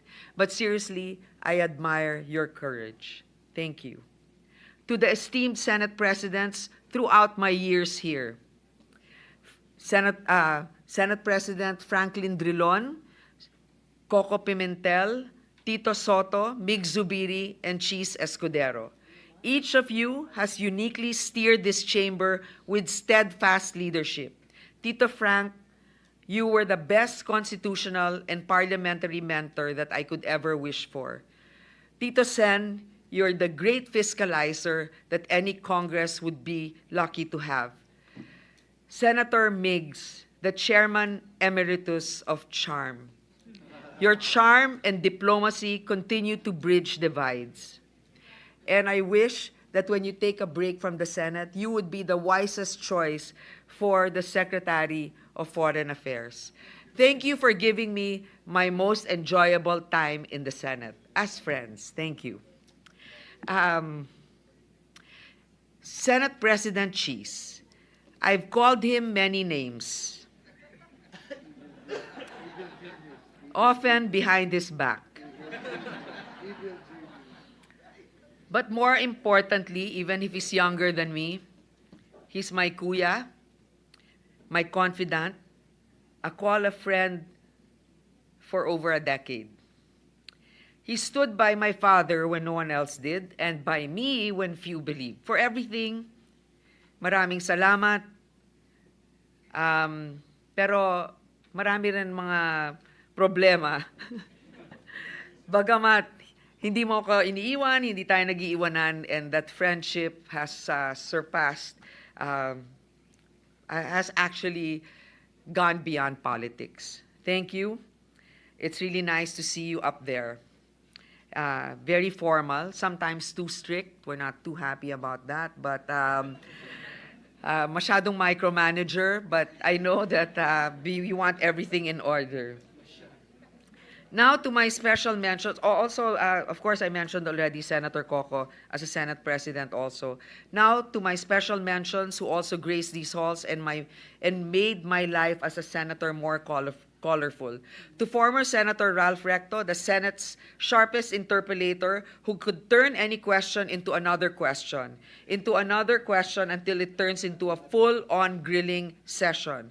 You prove that being right beats being popular, though I suspect you secretly enjoyed both. To former Senator Sonny Trillanes, whose fearless stand for good governance reminded us that sometimes standing alone is not just brave but downright heroic. Thanks for showing us that being the lone wolf can actually get things done.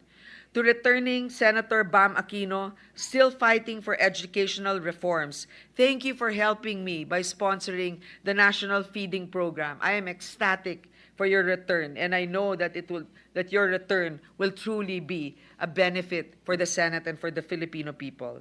To returning Senator Ping Lacson, whose dedication to justice and security is as unwavering as his famous poker face. With you around, we know the fight for a safer Philippines is in good hands. And to former Senator Serge Osmeña, you're the steady hand, seasoned wisdom, and policy mentor during my early days here. Please know that your guidance helped me find my own voice and shape my view on governance, and for that I am grateful. Also to my seatmate, Senator Manny Pacquiao, I had the privilege of working with Senator Enrile, Senator Miriam Defensor Santiago, Senator Laila De Lima, Senator Dick Gordon. Okay. If I've forgotten, I'm sure this will be on the record anyway. And last but not the least, to my family. Neil, for 33 years, thank you, napagtiyagaan mo ko. Especially na pinasok ko ang mundo ng politika, hindi ka sanay dyan, hindi ka sang-ayon masyado, pero ngayon, I think that I don't think I would be able to meet all the challenges without you being such a supportive and patient husband. Brian, I can say that as your mom, I think I learned about politics more from you than you have from me. Thank you for being my #1 campaign coordinator from 2013, and then later on, my researcher, my consultant, and then my chief of staff. Now, can you believe this? You're actually going to be in Congress. So congratulations. To my 2 daughters, Hannah and Nika, who is so far removed from politics, but who have also followed me to the best of their, well, as much as they could. I remember when you used to say, Bam is a guy. Well, they really didn't know much about politics then, but now they really listen to all the issues. Thank you also for supporting Mama and for being patient. I know, Nika, while you were growing up, I didn't have that much time with you because I was already working, but you've grown up to be a fine woman. And Hannah, thank you for working very hard at your job. Uwi na ako para sa pinakamahal kong papel, ang maging ina at asawa. Sa mga Pilipino, maraming salamat po sa inyong tiwala. Salamat sa pagkakataong makapaglingkod, hindi lang bilang inyong senador, kundi bilang inyong anak, ina, kapatid, at kaibigan. You gave a foundling her name, her mission, and her home. In return, I gave you my whole heart. It has been the greatest honor of my life. Salamat, Poong Nazareno. Maaring bumagsak na ang tabing sa yugtong ito, ngunit ang kwento ko ay patuloy na isinusulat para sa mga pangako ko sa aking ama, kay FPJ, kay Susan, at sa milyong-milyong Pilipinong nagtiwala at naniwala sa akin. Bukas pa rin ang ating pahina. Baka naman may plot twist. Abangan ang susunod na kabanata, sabi nga ni FPJ, hindi pa tapos ang laban. So thank you very much, and I hope you'll indulge me one last time with a very short audiovisual presentation. Thank you, my dear colleagues.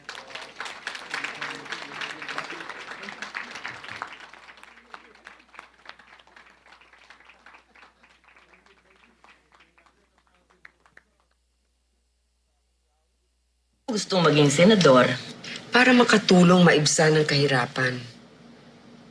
Paano mo gagawin yan? Ipaglalaban ko na may sapat na pagkain ng mga bata.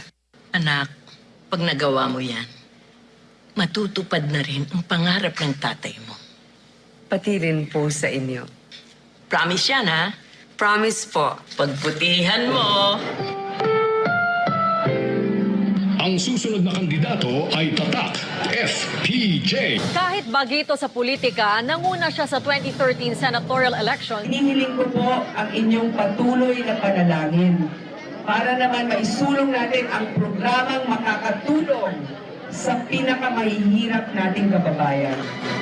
Hindi lang basta nakapila ng hanggang 40 minuto, nakipagkwentuhan pa sa ibang sakay ng MRT kanina si Senador Grace Poe. Ang pagkakaroon ng publiko ng access o pagkuha ng impormasyon ay nakakatulong para paigtingin ang pananagutan at responsibilidad ng pamahalaan tungo sa pagtugon ng pangangailangan ng mga mamamayan. Government should not be in the business of making money. It should be in the business of service.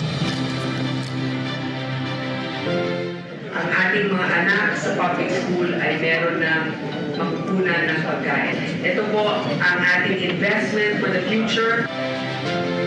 Sobra po laki ng first 1,000 days sa pamamagitan po ng mga gamot pong binibigay at mga prenatal check-up o wala pong bayad. Lahat po tayo tatanda. Ito ay kabayaran din sa pag-aaruga at pag-alaga na binigay sa atin ng ating mga magulang, lolo at lola. Magiging paligsahan ang pagbibigay ng dekalidad na serbisyo at produkto sa pinakamababang presyo para sa mga Pilipino. Inaasahan natin ito na ang magwawakas sa take it or leave it attitude ng mga nagpapakasasang monopoliya nitong nakaraang siklo. We passed this to incentivize to cut red tape, but in return for the privilege, they need to be qualified, they need to follow the law so that they will get the full privilege and advantage that this law will bestow upon them. Pinadali natin ang pag-aampon para mas maraming bata ang magkaroon ng pagkakataon. Our journey has clearly shown that just as it takes a village to raise a child, it also takes a village to produce a law that we can all be proud of. Hindi ako perpekto, pero sa halos 12 taon ko sa Senado, talagang ginawa ko ang aking makakaya para ipagpatuloy ang magandang pangalan ni FPJ.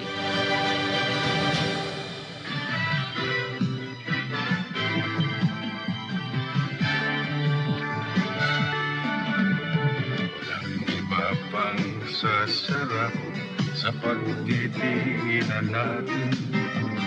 Sana ay di na magwakas itong awit ng pag-ibig.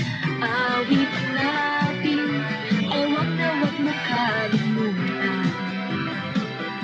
Pangako ko na lagi kang pakikinggan. Magpakailanman.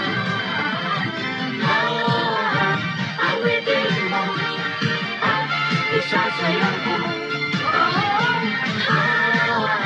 awitin mo, at isasayaw ko. Ang serbisyo ko sa inyo ay walang katapusan!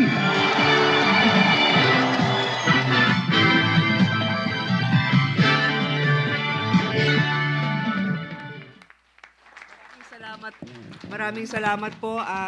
Isa pa palang colleague na kasama natin, presidente na kasi, kaya hindi ko na nabanggit. President Bongbong Marcos na nakasama natin as a colleague here. Thank you.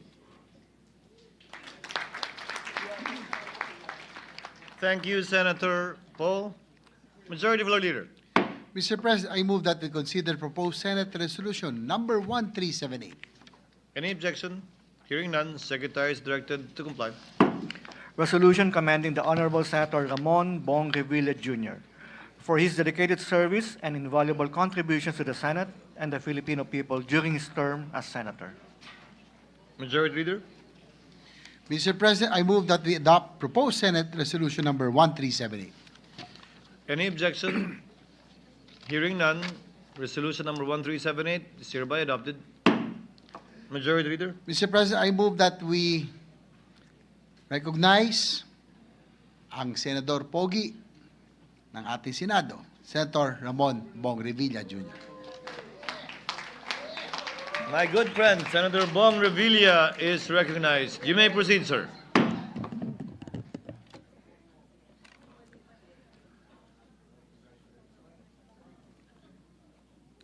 Mga kababayan, mga kasama kong lingkod bayan, mga kapwa ko senador, isang taus-pusong pagbati sa inyong lahat. Mahirap sundan si Senator Grace at si Senator Cynthia. Sa aking pagtindig sa bulwagang ito, sa huling pagkakataon para sa ika-19 ng Kongreso, hindi ko po mapigilang sariwain ang mga nakalipas na taon. I stand here today not only with pride worn on my sleeve for the triumphs that we have all collectively achieved, but also with a sense of heaviness. Isang bigat na hindi dulot ng pagkalungkot, but of the weight of all the memories we have weaved together, of all the lessons learned, of the privilege of public service, of gratitude for the mandate entrusted to us, and of a love for this country. After over 2,000 bills and resolutions authored and 347 of them enacted into law, here I am in front of you today with no regrets, and only an even deeper yearning to continue what we have started and to bring to life the future that we are determined to build for our people. Bawat tasa ng kape, bawat pahina ng mga briefers, bawat tao na nakadaupang palad natin seems only yesterday. Ang mga pinagsamahan natin, all of them still fresh in my memory. Pero ngayon ay mga alaala na ng kahapon. Lahat nga daw ng pagpalaot ay may pagdaong muli sa dalampasigan. Sa kabila nito, isa ang malinaw. Ang puso natin ay mananatiling nakaangkla sa serbisyo publiko. 3 dekada na ang nakaraan nang unang sumagot ako sa tawag ng paglilingkod bayan. I was only 28 when I was elected Vice Governor, and 37 when I joined the Senate. I was the greenhorn. Napakapalad ko pong nakasama at natuto mula tulad nila Senator Joker Arroyo, Senator Miriam Defensor Santiago, Senator Nene, Senator Juan Ponce Enrile, at siyempre, kayong lahat na mga kasama ko ditong mga napakagaling na mga senador. At syempre, ang ating mga mahuhusay na Senate Presidents like Senator Drilon, Villar, Enrile, Soto, Subiri, and SP Escudero.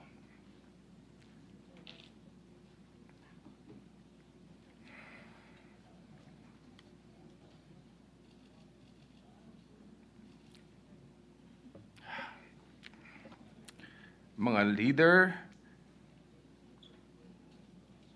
na may natatanging tatak at talino sa paninindigan. Sa kanilang pamumuno, higit nating naitaguyod ang dangal ng Senado na ipagpatuloy ang ating paglilingkod sa sambayan ng Pilipino na may tapang at prinsipyo. At sa 30 taon na lumipas, taas noo kong masasabi na hinubog tayo ng karanasan na pinanday ng lahat ng mga leksyon sa buhay, honed and shaped into the public servant I am today. Ito ay sa kabila ng lahat ng mga dagok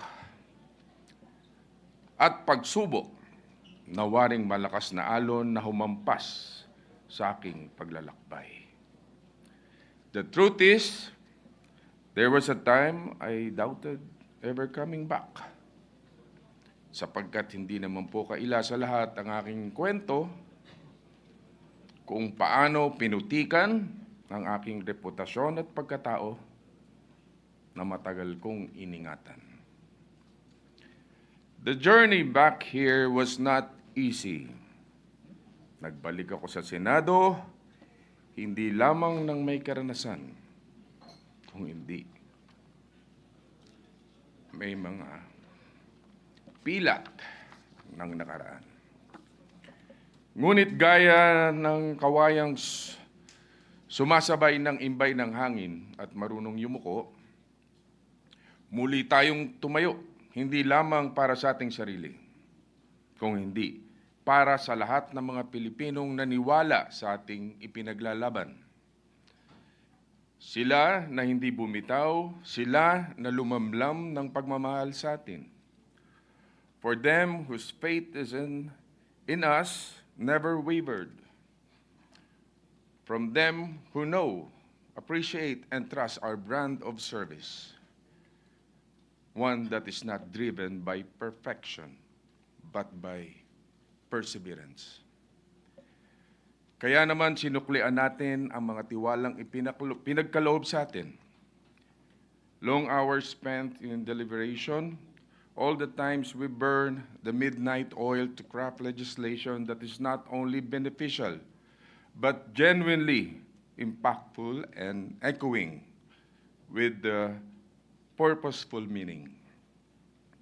Puso, luha, dugo ang naging punla ng mga pangarap natin para sa ating mga kababayan.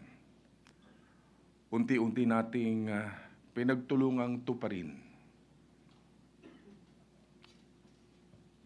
With one hand on my chest, I can confidently say that we gave them nothing less than our all. Hindi para sa papuri o pagkilala, ngunit bilang pagtupad sa sagradong tungkulin ng ating sinumpaan sa ngalan ng serbisyo publiko. Hindi man laging laman ng mga pahayagan, hindi man laging nabibigyang espasyo sa primetime, saksi ng mga pahina ng kasaysayan kung paanong tinaguyod at ipinaglaban natin lalo na ang mga kababayan nating hikahos sa buhay. I am proud to have served this institution for 3 terms. 3 terms where I learned from the best and most brilliant minds. 3 termino kung saan binigyan ako ng pagkakataon na humabi ng mas matibay na koneksyon sa ating mga kababayan. And in this 19th Congress, like all the ones before it, we passed laws that will outlive us. Our legislative accomplishments that have become landmark laws on social justice, education, health, economic recovery, the welfare of our workers, and the marginalized. Mga batas na hindi lamang may silbi, kung hindi dama ng ating mga kababayan. Dahil sa huli, hindi lamang ang mga mabulaklak na salita na umalingaw-ngaw sa bawat sulok ng institusyong ito ang mahalaga, kung hindi ang tunay na epekto nito sa pagtaas ng antas ng pamumuhay ng bawat Pilipino. How these laws have brought them a step closer to the fulfillment of their dreams and aspirations. This is our legacy more powerful than the portrait spread across our halls. And while we have every reason to hold our heads high for all we have achieved thus far, we are even more grounded and humbled by the realization of our mission is far from over. It is true that there is still much to be done, but I look at it more than just a challenge, but as a fountain of strength from which we will draw our purpose even more. As I flip to the next page of this story called life, it is only proper to not only look back, but give thanks. To my colleagues, we were thrust into a period in our history where we were tested by one global crisis after the other, and all of epic proportions. Hindi naging madali ang laban, taya ang buhay. Pero nanatili tayong tapat sa ating mga sinumpaang tungkulin at tapat sa bayan. For the battles we fought together, and from across the aisle during debates and interpellations, thank you, mga kapatid. To the Senate Secretariat, na mga dalaga at binata lamang noon, ngayon ay kasabay ng pagputi ng inyong buhok. At pagkabihasa na sa paghubog ng mga batas, ay saludo po ako sa inyo. Thank you. Sa mga pages sa Senate at Senate media, mga kasapi dito natin sa mga usaa, mga nasa lounge, sa lahat ng ating mga nakasama dito, maraming salamat po. At syempre to our hardworking staff, maraming salamat sa pakikipaglaban sa likuran namin. The world may not know, but the work you do waters the seeds of our vision. Sa aking may bahay, Mama, sa aking mahal na pamilya, sa inyo ko hinuhugot ang aking lakas. Thank you for the steadfast support and enduring love. What I gave the country, you gave up for me. Higit sa lahat ng Pilipino na nagbigay sa kanila, ng kanilang tiwala, sa kabila ng pangahamak sa mga artistang tulad ko, nanatili kayong mulat sa katotohanan ang puso ni Bong Revilla noong paman ay laging para sa ating mga kababayan. Utang ko ang lahat ng aking nakarmit, ang aking lahat ng narating, kundi dahil sa inyo. Kayo ang kaluluwa ng bawat titik at letra ng mga batas.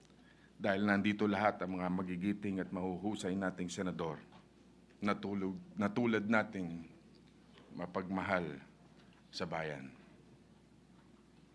And while I will never regret fighting the good fight for our people, the only sorrow that lingers in my spirit is in this: the dreams left deferred, as well as the reforms we were still so ready to pursue and fight for.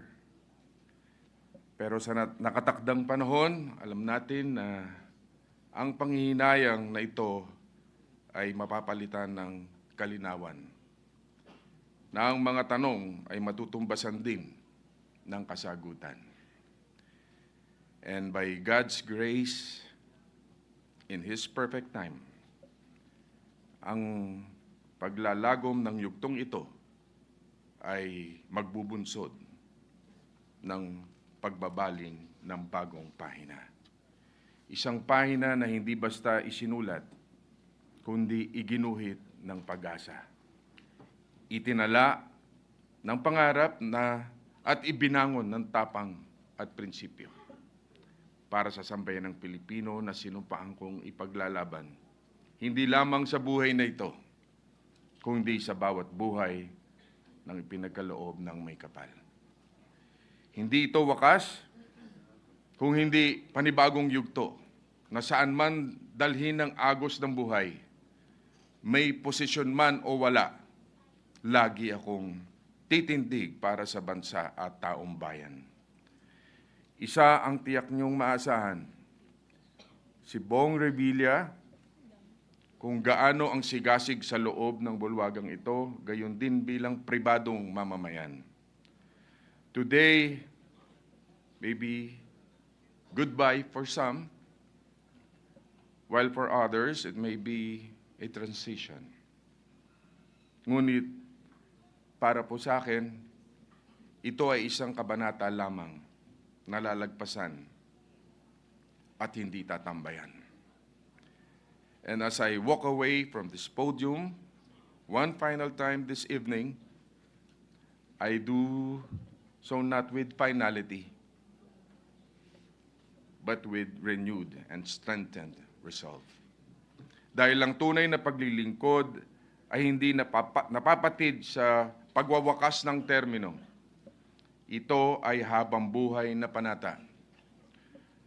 For this love I have for the country and our people has never been seasonal. Dahil ang pagmamahal sa bayan ay hindi parang termino na may expiration, kung hindi parang posisyon na inireretiro. After all, public service is not attached to a position. It is a commitment, and it is calling that I will always willingly and wholeheartedly answer. Malaging maninindigan sa tama, bitbit ang dangal ng bayan, at pusong alay sa sambayanan. Muli, maraming salamat po, at lagi niyong tatandaan, nandito lang si Bong Revilla. Thank you very much.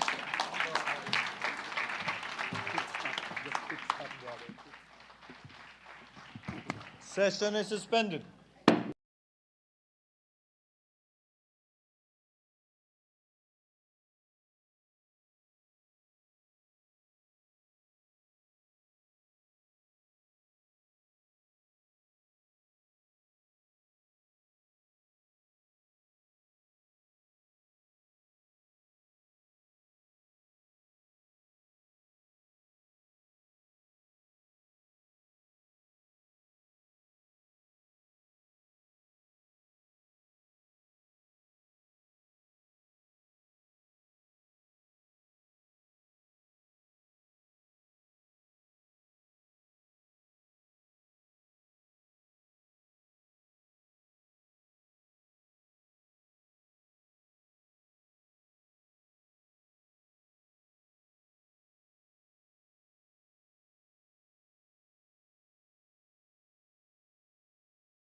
Majority Floor Leader. Mr. President, I move that we consider proposed Senate Resolution number 1377. Any objection? Hearing none, consideration of the aforementioned resolution is now in order. Senate Secretary is directed to read the title only of the measure. Resolution commending the Honorable Senator Maria Lourdes Nancy S. Binay for her dedicated service to the nation and outstanding performance during her term as Senator. Majority Floor Leader. Mr. President, I move that we adopt proposed Senate Resolution number 1377. Any objection? Hearing none, proposed Senate Resolution number 1377 is hereby adopted. Mr. President, I move that we recognize the honoree, ang brown beauty ng Senado, my cousin, hindi ko po siya pinsan, kasing itim. Senator Lourdes Nancy Binay. Senator Nancy Binay is recognized. You may proceed, ma'am. Mr. President, distinguished colleagues, honored guests, thank you for the opportunity to address this august chamber for the last time. I must admit, I was hesitant to go through with this valedictory, as I am not overly fond of goodbyes. Yet responsibility and tradition must always trump personal desire, and that is why I yield to the wisdom of custom. Many see tradition in a negative light, but perhaps as we see various institutions crumble because they neglect or forget their purpose and jump on every new way that opens up, this is also a reminder for us to look within ourselves and to look back. The Senate is an institution built on tradition, not because we are an old-fashioned bunch that stubbornly clings to the past, but because it must, by function, bridge the present and the future to the past. The people have looked to the Senate as a bastion of democracy because the Senate is memory and conscience, because it was built as an ideal, a place where members are expected to uphold decorum and respect alongside their sworn duty to serve the public interest. But I am not here to lecture. Rather, I am here to express my thanks. I entered this chamber 12 years ago under less than ideal circumstances, winning a mandate to serve, but also with a target on my back. Dakilang alalay lang daw ako, pinuna ang kulay ng balat ko. Nasaan si JV? Nasaan si JV? Pati ang mga damit ko, ginawang meme na viral sa social media. They say the Senate is like the stage where every move is scrutinized under glaring light. But I've always believed in making lemonade out of lemons. So I came out with not one, but 2 books about bullying and the philosophy on niceness and treating other people with respect and love. I am grateful for all the criticism, both the deserved and uncalled for, which has made my skin thicker. We need thick skin in governance, not so we can remain callous to the people's pleas, but so that we can trudge forward and stay true to what we believe in, even when it is unpopular or against the dominant powers. I am also thankful to the Filipino people that has afforded me the opportunity to prove myself, that they have kept an open mind, let go of their prejudices, and accepted me when I was able to show what I was capable of. I wish to thank my colleagues, past and present. As a neophyte who belonged in the minority in 2013, I count myself lucky to have been able to rely on stalwarts such as then Minority Leader Senator Juan Ponce Enrile, among others, to initiate me on the value of rigor and tradition, on the nuances of coalition building and deliberation That is the bulk of our work as lawmakers. I am thankful for having found true friends in the seatmates block. Our work is difficult and asks so much of us. I owe my survival on having friends like you who made working fun despite all the challenges.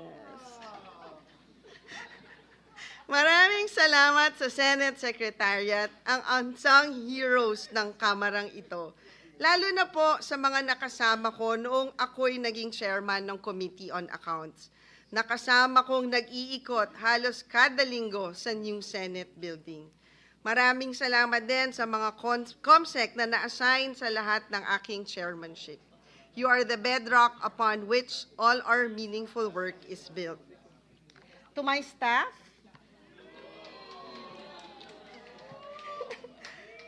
who have kept me company on this journey like a family. We have gone through the ups and downs and sideward lurches of work amid ever-changing times. I am glad that I have been able to call upon you. I am confident that from here on, you will continue to make a difference wherever you choose to serve. My actual family have served as my compass and shield in the 12 years I have served here and beyond. All the best of me is because of them. To my ex-boyfriend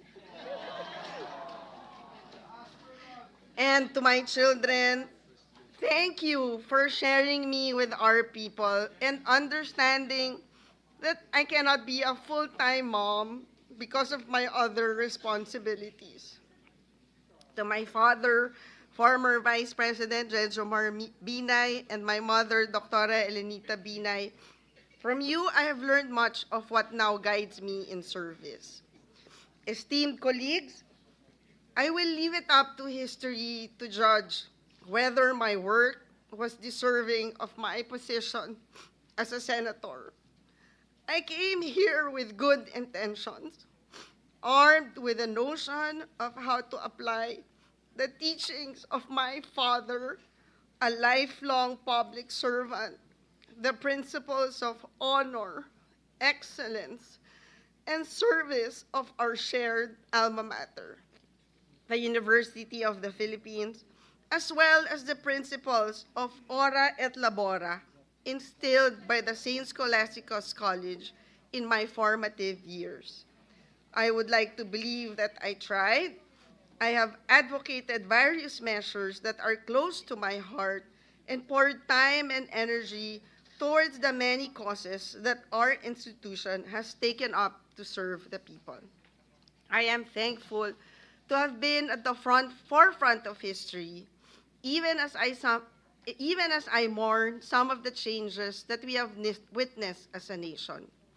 I leave these halls not with a heart that is heavy from regrets, but a heart made full by many kindnesses that I have encountered. Hindi ako nawawalan ng pag-asa nang ang Senado ay mananatiling haligi ng kalayaan na masasandigan ng taong bayan. Salamat sa pagiging bahagi ng yugtong ito ng buhay ko at sana magkakaroon pa din tayo ng pagkakataon na magtulungan para naman sa lungsod na pamumunuan ko. Kaya abangan niyo po ang mga folders na ipapadala ko sa office niyo. Muli po, maraming salamat. Thank you, Senator Binay. Noted, entered into the records. Session is suspended.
Majority Floor Leader. Mr. President, I move that we consider proposed Senate Resolution number 1374. Any objection? Hearing none, Senate Secretary is directed to read the title only of the measure. Resolution commending the Minority Leader of the Senate, the Honorable Aquilino Coco L. Pimentel III, for his exemplary leadership and significant contributions to the nation as a statesman, legislator, and advocate of justice. Majority Floor Leader. Mr. President, I move that we adopt proposed Senate Resolution number 1374. Any objection? Hearing none, Senate Resolution number 1374 is hereby adopted. Mr. President, I move that we recognize the honoree, our minority leader, ang kokote ng Senado, Senator Aquilino Coco Pimentel III. Our distinguished Minority Floor Leader, Senator Coco Pimentel, Thank you. is recognized. You may proceed, sir. Thank you, Mr. President. Mr. President, my dear colleagues, our Senate staff, our Senate Secretariat, our guests, my Commander-in-Chief is also here, our dear countrymen. Magandang gabi po sa inyo lahat. I am about to deliver my valedictory speech. This is one perk of being a senator which I would relish the most. My father was the valedictorian of all his classes throughout his academic life, from elementary, high school, college, and even up to College of Law. I was never a valedictorian, but I still get to deliver a valedictory speech. Swerte ko naman.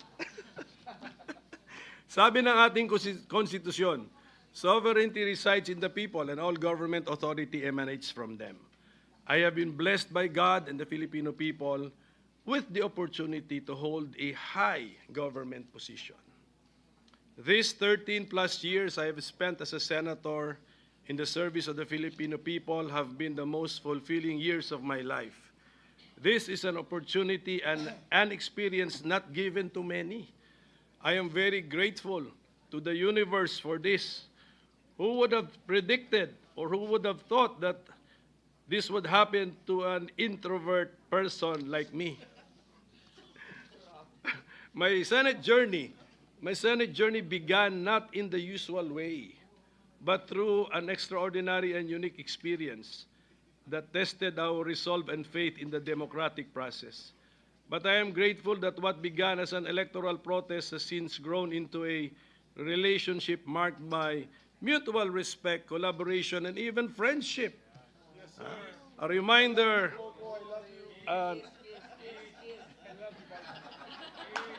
kumpare pa.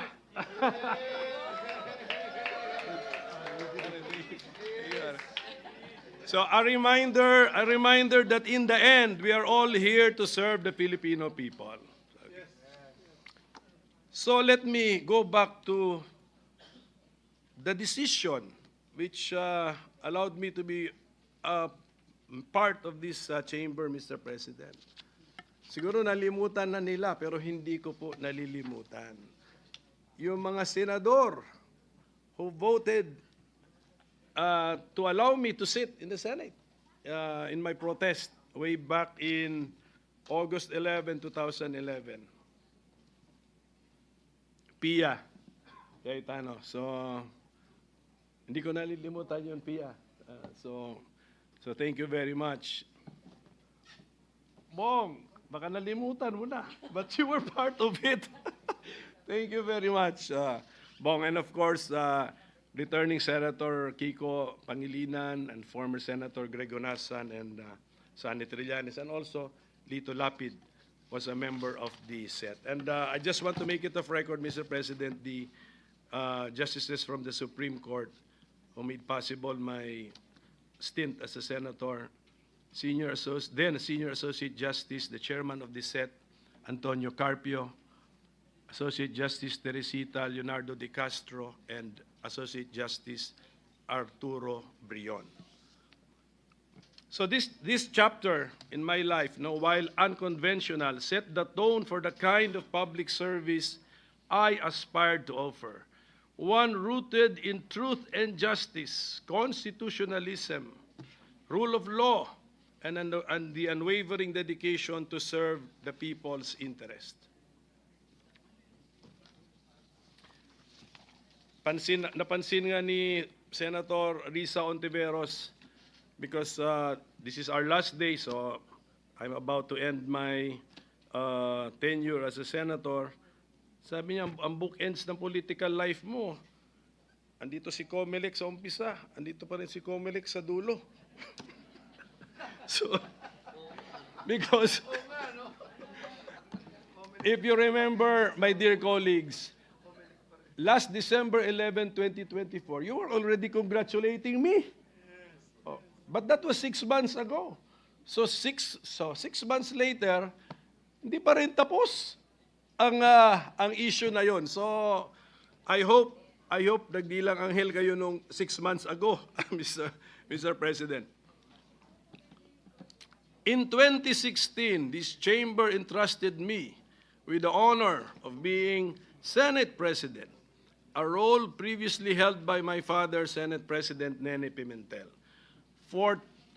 Can I reveal, Ma'am Lauren, can I reveal that ikaw may kasalanan nito? Yes, opo. Wala po akong ambisyon. Ako po'y tinawagan ni Senator Lauren at sinabihan na, mag-ambisyon ka maging Senate President. Okay, so for 22 months, I endeavored to uphold my vision of a Philippine society which is just and fair, which saves and shares, scientific, peaceful, educated, healthy, democratic, and which is most of all happy and free with overflowing love of God and country. So passing a law is a collective effort. So together, all of us, during my time as Senate President, we shepherded, we started and/or passed landmark measures.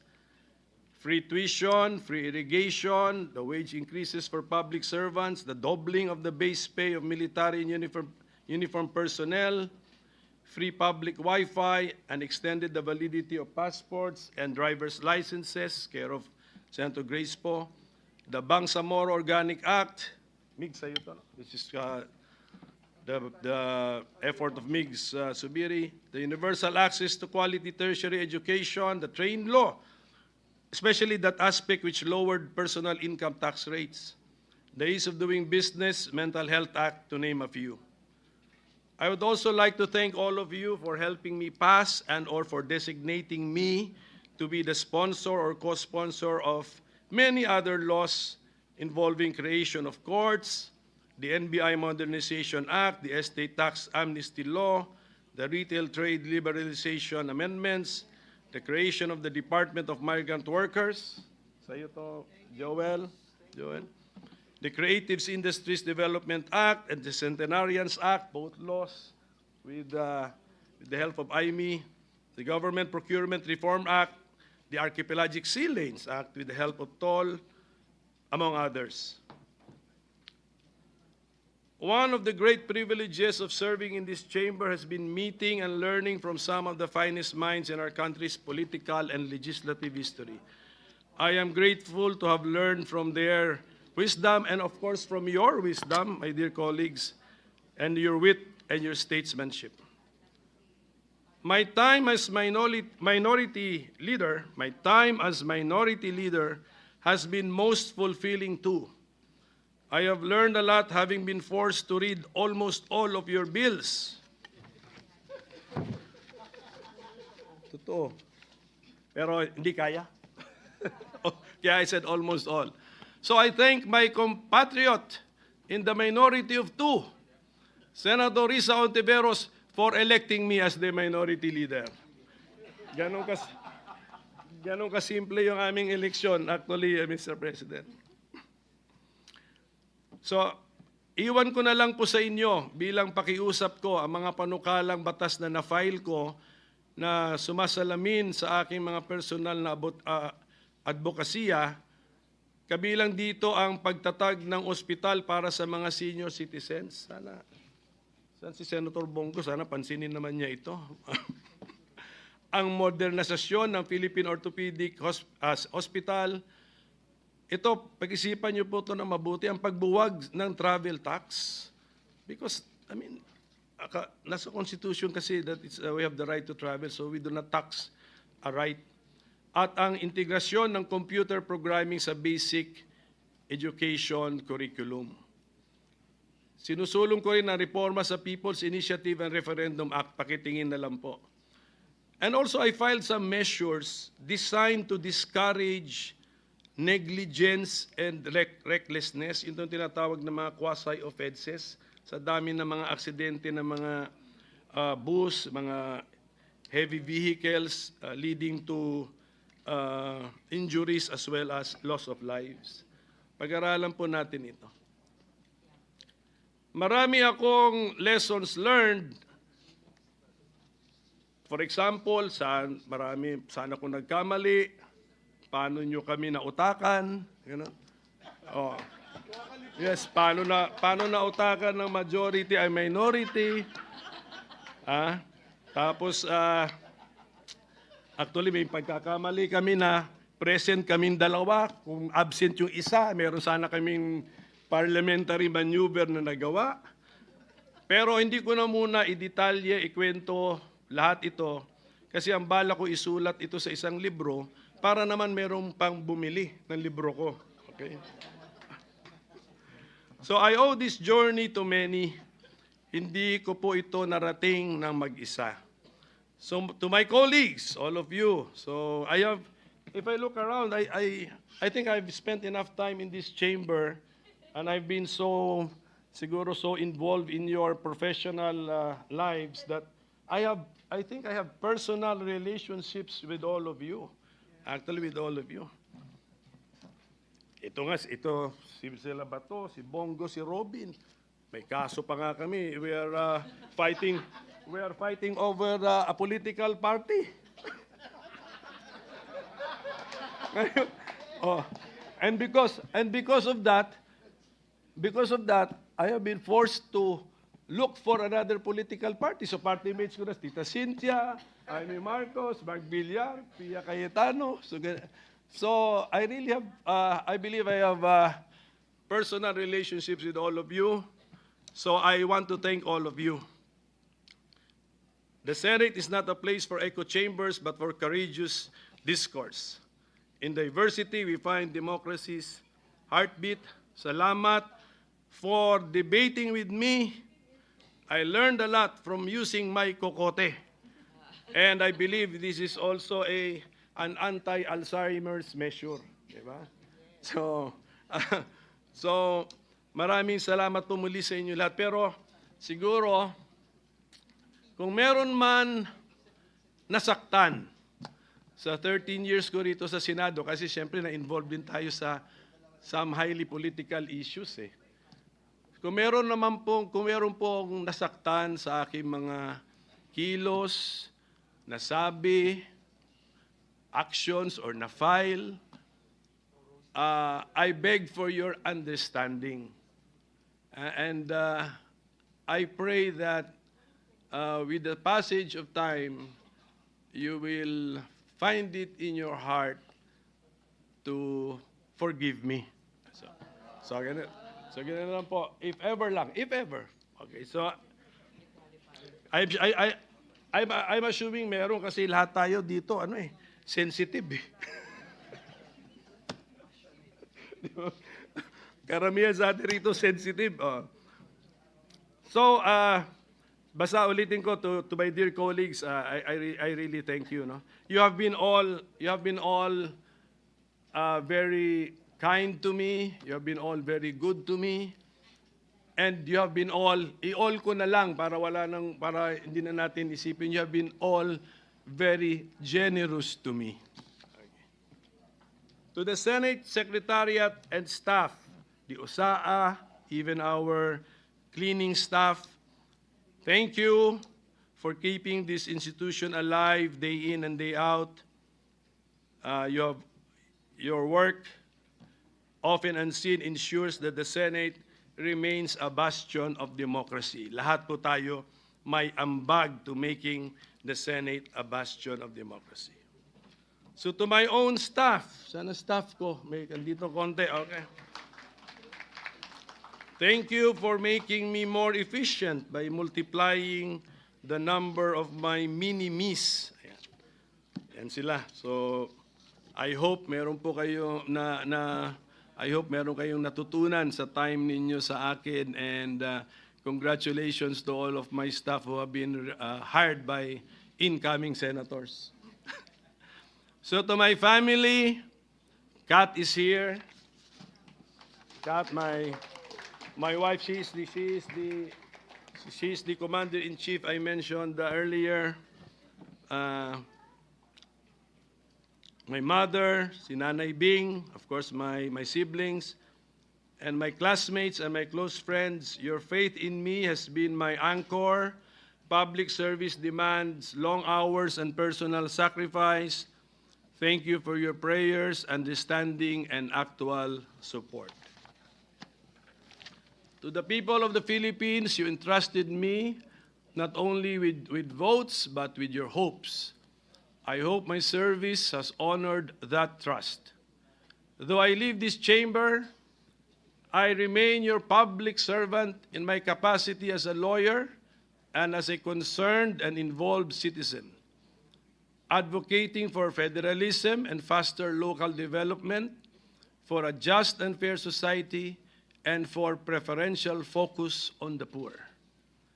I also leave you with one wish. May the laws you pass rescue the poor and helpless and deliver them from the grasp of evil people, as it is written in Psalm 82:4.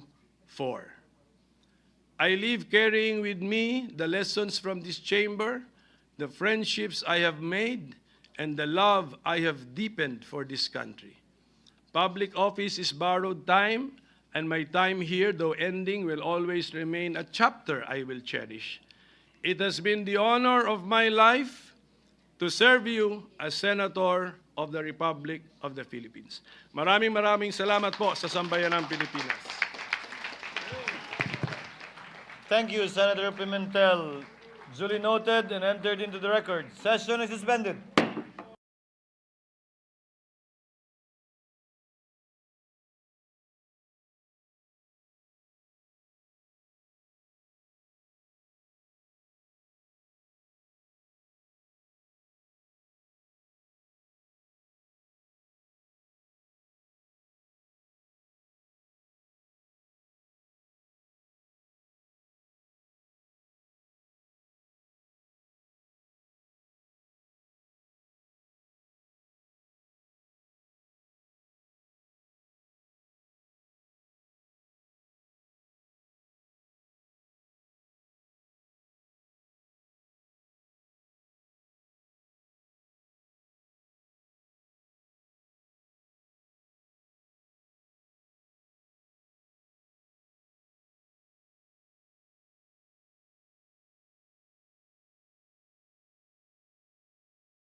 Majority Floor Leader. Mr. President, I move that we consider proposed Senate Resolution number 1373. Any objection? Hearing none, Consideration of the aforementioned resolution is now in order. Senate Secretary is directed to read the title only of the measure. Resolution commending the Honorable Francis Tol and Tolentino, Chairperson of the Committee on Rules and Majority Leader, for his exemplary leadership during the third regular session of the 19th Congress of the Philippines, and his invaluable service to the nation and the Filipino people. Mr. President, I move that we adopt proposed Senate Resolution number 1373. Any objection? Hearing none, resolution number 1373 is hereby adopted. And the entire text of the resolution is hereby ordered to be inserted into the records. Yes, Mr. President, unfortunately, our honoree is indisposed right now, but he asked this representation to just thank the Senate staff, everybody from the Secretariat, the pages, elevator, everybody, no, sa OSAA, and all the employees of the Senate who one way or the other he has worked with. And likewise, if I may read, Mr. President, The Majority Leader may proceed. if I may read a prayer from Senator Tolentino, our Majority Leader. I pray to God that the Philippine Senate will continue to be a bastion of democracy, steadfast in upholding the rule of law, protecting the rights of our people, and advancing the principles of justice and freedom for generations to come. So that's from our Majority Leader, Senator Francis Tol Tolentino. Duly noted. Thank you, and entered into the records. Majority Floor Leader. Mr. President, I move that we consider proposed Senate Resolution number 1372. Any objection? Hearing none, Senate Secretary is directed to comply and to read the title only of the measure. Resolution commending Senate President Pro Tempore, the Honorable Jinggoy Ejercito Estrada, for his dedicated service to the Senate and the nation during the third regular session of the 19th Congress of the Philippines. Majority Floor Leader. Mr. President, I move that we adopt proposed Senate Resolution number 1372. Any objection? Hearing none, resolution number 1372 is hereby adopted. Majority Leader. Yes, Mr. President, I move that we recognize our honoree. Of course, it's an honor for me to move and to recognize his presence. Ang anak ng masa, my kuya, Senator Jinggoy Ejercito Estrada. Senator Kuya Jinggoy Estrada is recognized. Thank you, You Mr. may proceed, sir. Thank you to my beloved younger brother, the good one.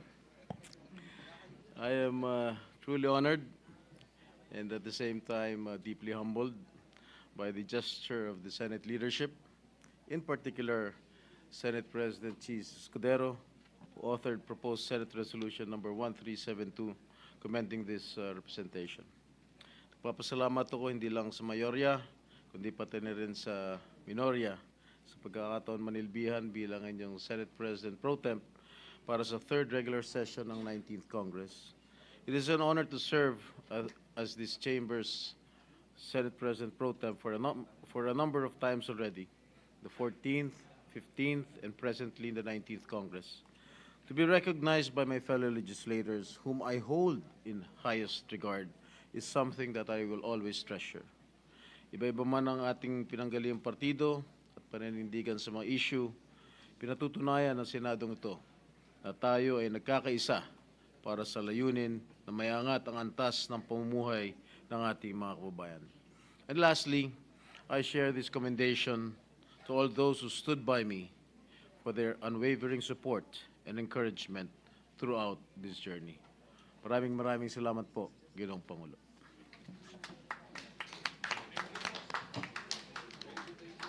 Wala akong kopya ng mabasahin. Session is suspended.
Mr. President, I move that we consider proposed Senate Resolution number 1382. Any objection? Hearing none, proposed Senate Resolution 1382 is now in order. Senate Secretary is directed to read the title only of the resolution. Resolution declaring as read and approved the journal of the 56th session of the Senate. Majority Leader. Mr. President, I move that we adopt proposed Senate Resolution number 1382. Any objection? There being none, proposed Senate Resolution number 1382 is hereby adopted. Majority Leader. Mr. President, I move that we consider proposed Senate Resolution number 1383. Any objection? Hearing none, the motion is approved. Consideration of proposed Senate Resolution number 1383 is now in order. Senate Secretary is directed to read the title only of the resolution. Resolution authorizing the production and distribution of 20 printed and 100 digital copies of the Journal and Record of the Senate for the third regular session of the 19th Congress of the Philippines. Mr. President, Majority Leader. Mr. President, I move that we adopt proposed Senate Resolution number 1383. Any objection? Hearing none. Proposed Senate Resolution number 1383 is hereby adopted. Majority Leader. Mr. President, I move that we consider Senate Concurrent Resolution number 27. Any objection? Hearing none. Proposed Senate Resolution consideration of Senate Concurrent Resolution number 27 is now in order. The Secretary is directed to read the title only of the measure. Concurrent resolution providing for the adjournment sine die of the third regular session of the 19th Congress of the Philippines not later than 12 o'clock midnight today, Wednesday, June 11, 2025. Majority Floor Leader. Mr. President, I move that we adopt Senate Concurrent Resolution number 27. Any objection? Hearing none, Senate Concurrent Resolution number 27 is hereby adopted. Majority Floor Leader. Mr. President, in conformity with the Senate Concurrent Resolution we have just adopted, I move that the committee of the Senate, as provided therein, be composed of Senators Joel Villanueva, Alan Peter Cayetano, and Ronald Bato de la Rosa. Any objection? Hearing none, the aforementioned senators are so designated. Majority Leader. Mr. President, I believe that some of our colleagues concluding terms as we near the end of the 19th Congress. They are Senators Cynthia Villar, Grace Paul, Ramon Bong Revilla Jr., Maria Lourdes Nancy Binay, the Minority Leader Senator Aquilino Pimentel III, and this representation, and Senator Francis Tolentino.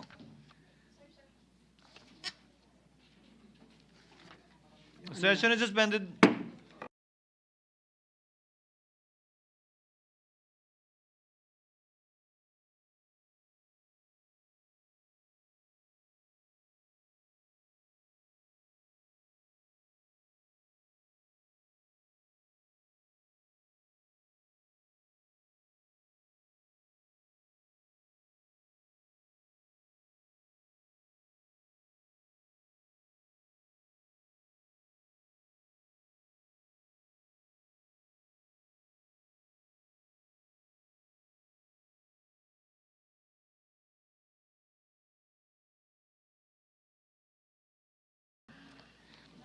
Mr. President, I withdraw the previous motion. Mr. President, So withdrawn.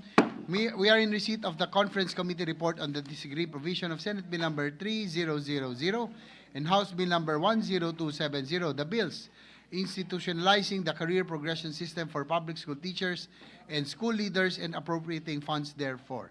With that, I move to recognize the chairperson of the Senate panel, Senator Win Gatchalian, to give the highlights of the Conference Committee report. So move, Mr. President. Any objection? Hearing none, Senator Gatchalian is recognized. You may proceed, sir. Thank you, Mr. President. Thank you, Majority Leader.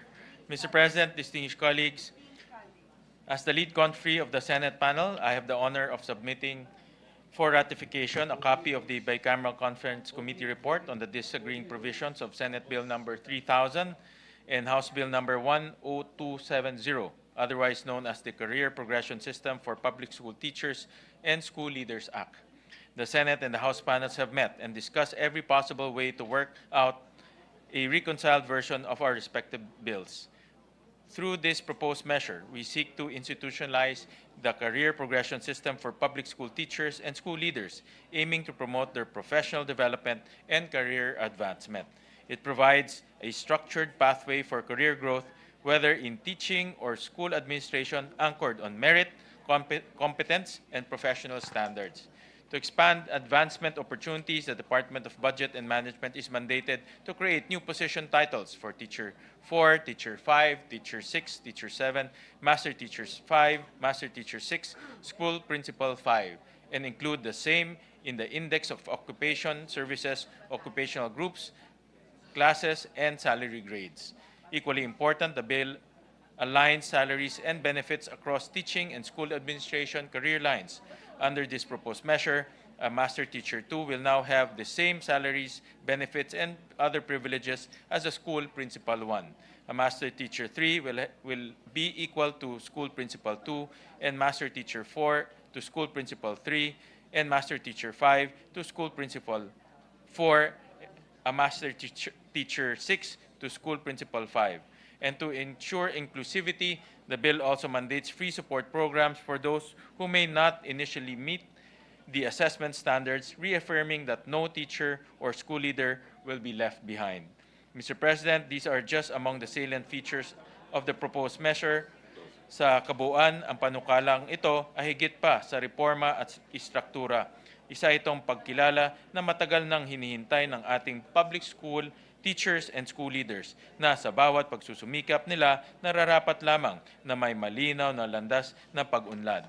At this juncture, allow me to extend my gratitude to the co-authors of this measure, Senate President Pro Tempore Jinggoy Estrada, Senator Lauren Legarda, Senator Grace Poe, Senator Bong Revilla Jr., Senator Joel Villanueva, Senator Mark Villar, and Senator Alan Peter Cayetano. Their unwavering dedication and advocacy for this piece of legislation were the driving forces that brought us to this pivotal moment. To my fellow conferees, Senate President Pro Tempore Jinggoy Estrada, Senate Minority Leader Coco Pimentel, Senator Lauren Legarda, Senator Bong Revilla, thank you for your invaluable contributions during the pre-bicameral conference committee meetings as we resolved several issues. I also thank Minority Leader Coco Pimentel for his contributions in refining the bill during the period of interpellation and amendment. Mr. President, the comprehensive details of the disagreeing provisions are reflected in the joint explanatory statement. With the permission of the body, I move that the said joint explanatory statement on the disagreeing provisions of Senate Bill number 3000 and House Bill number 10270 be read in toto into the record, and that the bicameral conference committee report be ratified. Thank you, Mr. President, esteemed colleagues. Is there any objection to the motion? There being none, the Conference Committee report on the disagreeing provisions of Senate Bill number 3000 and House Bill number 10270 is hereby approved and ratified. Congratulations to the author and sponsor. Majority Leader. Mr. President, I move that we proceed to additional reference of business. Any objection? Hearing none, Secretary is directed to comply. Additional reference to business bills on first reading. Senate number 3006, inaugurating Third Commission on Education, EDCOM 3, strengthening and continuing the mandate of EDCOM 2 to address the national education crisis, appropriating funds therefore and for other purposes, by Senators Cayetano EP, Cayetano P, Escudero, and Villanueva. To the Committees on Basic Education, Higher Technical and Vocational Education, and Finance. Senate number 3007, an act establishing an executive legislative labor commission to identify key challenges in the labor sector, propose solutions for the establishment of a nationwide framework for living wage, and institutionalize a national labor roadmap, by Senators Cayetano EP, Cayetano P, and Escudero. To the Committees on Labor, Employment, and Human Resources Development, and Finance. Majority Floor Leader. Mr. President, the Minority Leader has previously inquired on the status of the proposed amendment to our rules with respect to motu proprio inquiries conducted by our committees. The Senate President was prepared to make a ruling, but upon the Minority Leader's suggestion, we deferred the ruling so that we can discuss it when among ourselves with the more members that are present on the floor. May we hear the ruling of the Senate President? The ruling of the Chair. When Section 2 of the Rules of Procedure speaks of an inquiry initiated by a committee It refers to the committee's decision reached by majority of its members, not just its chairperson. The power to conduct a motu proprio inquiry finds basis under Section 2 of our Rules of Procedure governing inquiries in native legislation, which states that inquiries may be initiated by the committees on matters within its competence. Section 2, quote, initiation of inquiry. Inquiries may be initiated by the Senate or any of its committees if the matter is within its competence, or upon petition filed or upon information given by any senator or by any person not a member thereof. Thus, a decision or an action of the committee requires the approval of the majority of its members. The body is reminded that only the Blue Ribbon Committee has the inherent right to initiate inquiries in aid of legislation under Section 13B2 of the Rules of the Senate, which specifically provides that the Committee on Accountability of Public Officers and Investigations has the jurisdiction to investigate, quote, any matter of public interest on its own initiative or brought to its attention by any member of the Senate. Such is the ruling of the chair on the matter raised by the minority floor leader, which was earlier discussed and acceded to by the minority leader. Majority leader. Yes, Mr. President, after the resolutions that we passed earlier honoring our colleagues, some of our colleagues would like to pay a tribute through short manifestations. First, Mr. President, I move that Senator Joel Villanueva be recognized. Senator Villanueva is recognized. You may proceed, sir. Thank you very much, Mr. President. Thank you, Majority Leader. Sabi po ng Biblia, give honor to whom honor is due. At bilang isa sa mga maiiwan sa kalahating senador na lilisan sa bulwagang ito, nais po nating sabihin that as we close ito pong chapter ng 19th Congress, please allow me to rise in honor of our colleagues who will soon be taking their final bow in this chamber, our dear seatmates, our fellow advocates, our friends. Mr. President, as we bid farewell to some of our fellow legislators, we shall take this moment first to honor and celebrate these public servants for their contribution to this institution and their commitment to strengthening our republic. We speak of my seatmate, my kapatid, Senator Nancy Binay, our minority leader, former Senate President, my brother, Senator Coco Pimentel, our amazing grace of the Senate, Senator Grace Poe, Senator Ramon Bong Revilla Jr., ang idol ng bayan, Senator Francis Tolentino, and our Mama Bear, the Principal of the Senate, Senator Cynthia Villar. There is a saying in the book of Proverbs, Mr. President, that reminds us all, and I quote, that the memory of the righteous is a blessing, close quote. Today, we bless this institution in our country by remembering the service, the contributions, and the legacies of our colleagues who are completing their term. Please allow me, Mr. President, to begin with someone closest to me, both in seat and in sense of humor. Seatmate po ito at nanay de pamilya ng Senado, walang iba kundi si Senator Nancy Binay. Ate Nancy, thank you for bringing quiet strength and steady leadership to our work. You have championed mental health, inclusive education, maternity leave, and environmental protection with calm persistence and grace, even when you were dubbed yesterday as Nancy Reno. Mr. President, kung meron pong gagraduate na senador dito sa atin, si Senator Nancy, yung #1 listener nitong representasyon na ito. Alam din natin lahat na tuwing magsasalita si Sen Nancy, inaabangan natin yung kanyang mga punchlines. Pero higit sa lahat, mas gusto nating kasama si Sen Nancy kasi alam niya ang lahat ng behind-the-scenes stories. Your recent victory in Makati is a proof na ikaw ay tunay na pinagkakatiwalaan ng iyong mga kababayan. It's a proof of the trust you've earned through your character and competence. As you step into your new role as mayor, we're confident you lead with the same empathy and resolve. The people of Makati are in excellent hands. Mabuhay ka at naway patuloy ka pang mag-alab at mag-apoy para sa mga Makatizen, Senadora at Mayora Nancy Binay. To our Senate Minority Leader, our former Senate President, Senator Coco Pimentel, Idol, you have carried the torch of principled dissent with clarity and conviction. And it's all because you have made excellent use of your kokote. Your leadership in the minority reminded us all that progress is not just about numbers, but about principles, about standing up even if you have to do it alone. Marami akong storya sa iyo, Senator Coco, pero ang hindi ko makalimutang storya dahil alam natin pareho tayong dalawa na mayat-maya pag nilamig or uminom ng tubig, nababanyo. Number 1 naman, Mr. President, hindi number 2. At nung isang araw, magkasama po kami habang nagsasalita si dating Pangulong Rodrigo Duterte sa SONA. At sa haba po ng kanyang talumpati, nagtitinginan po kami kung sino ang unang bibigay sa amin. At nagagalak po ako, Ginoong Pangulo, dahil hindi pa tapos ang SONA, nagmamadaling tumakbo si Senator Coco para magbanyo. Nangyari din po ito nung nandun kami sa Paris, Mr. President. At marami po siyang kwento na hindi ko makakalimutan. Hindi lang po siya math genius. Sa totoo naman, minsan nakakatawa din ang joke niya.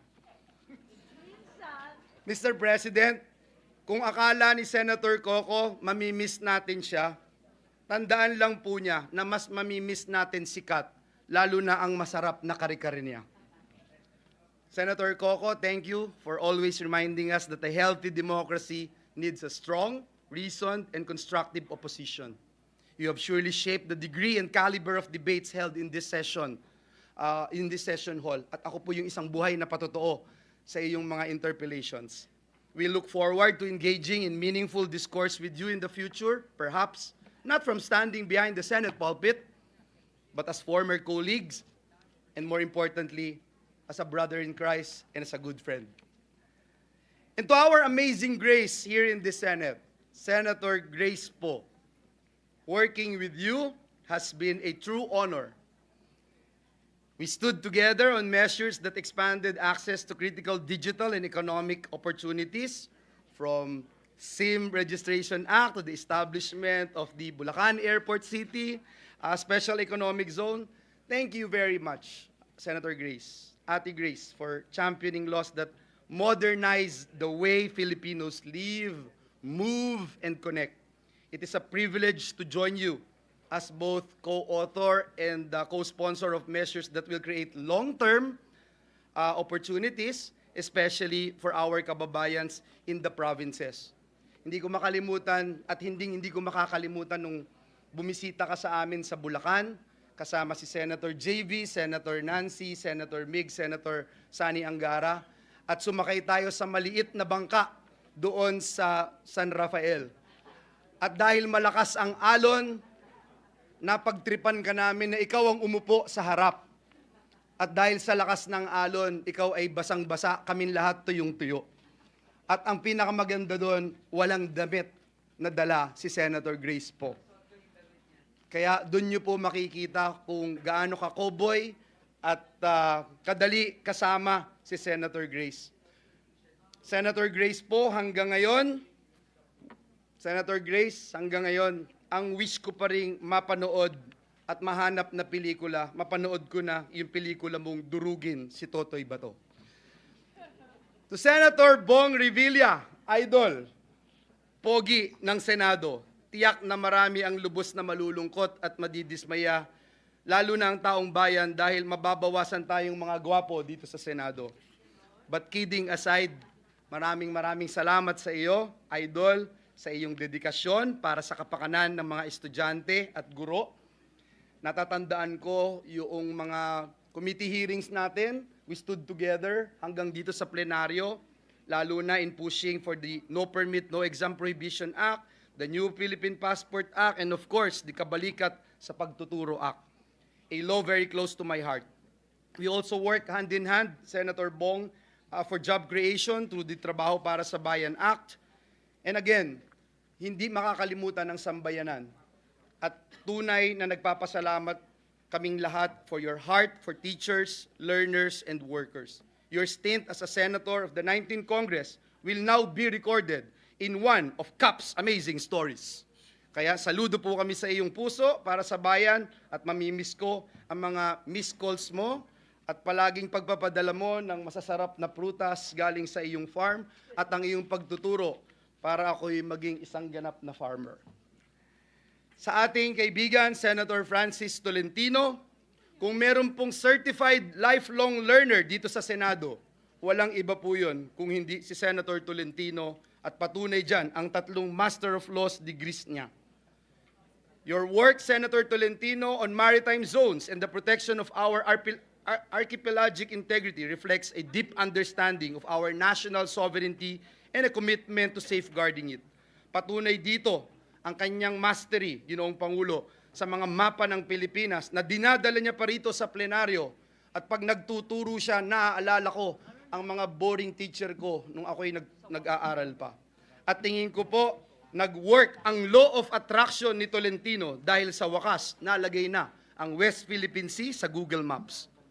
Our advocacies intersected in ensuring that our people, especially our seafarers and fisherfolk, are not left behind in national conversations. Muli, maraming salamat sa iyo, Senator Tolentino, sa iyong malasakit sa bayan.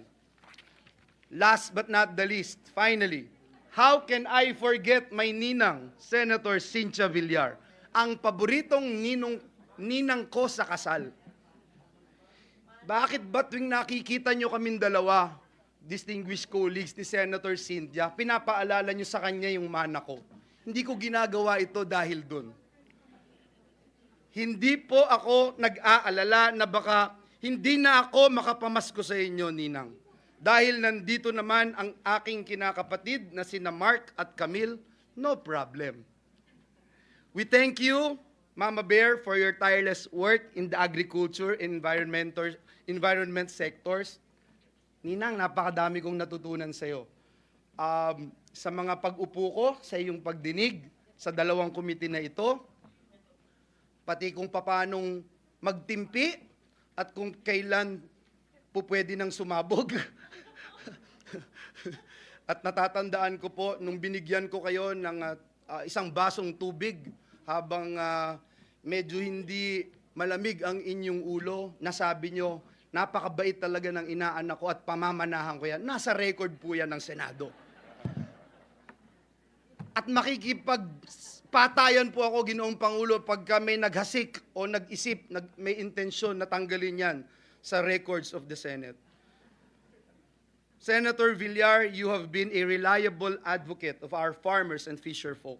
You have done a fine job as the chairperson of the Senate Committee on Agriculture, Food and Agrarian Reform, and the Environment, Natural Resources, and Climate Change. Ninang, huwag mo kaming kalimutan imbitahin muli sa iyong farm school, para mapag-usapan na ang mga ipamamana mo sa amin. Alam niyo po, Ginoong Pangulo, napakarami kong storya kay Mama Bear, kay Ninang Cynthia. Pero ang hindi ko siyempre laging makakalimutan, pagka may sakit ka dito sa Senado, pagkakain ka ng masama na yung pakiramdam mo, kakain ka pa, o hina-high blood ka na, kakain ka pa ng mga taba dyan sa lounge, sasabihin ka, hoy, hoy, bawal sa'yo yan. Hoy, hoy, uminom ka na ng gamot. Para talagang nanay po si Mama Bear dito sa Senado, kaya hindi kami masyadong naiinggit kay Senator Mark at Senator Camille.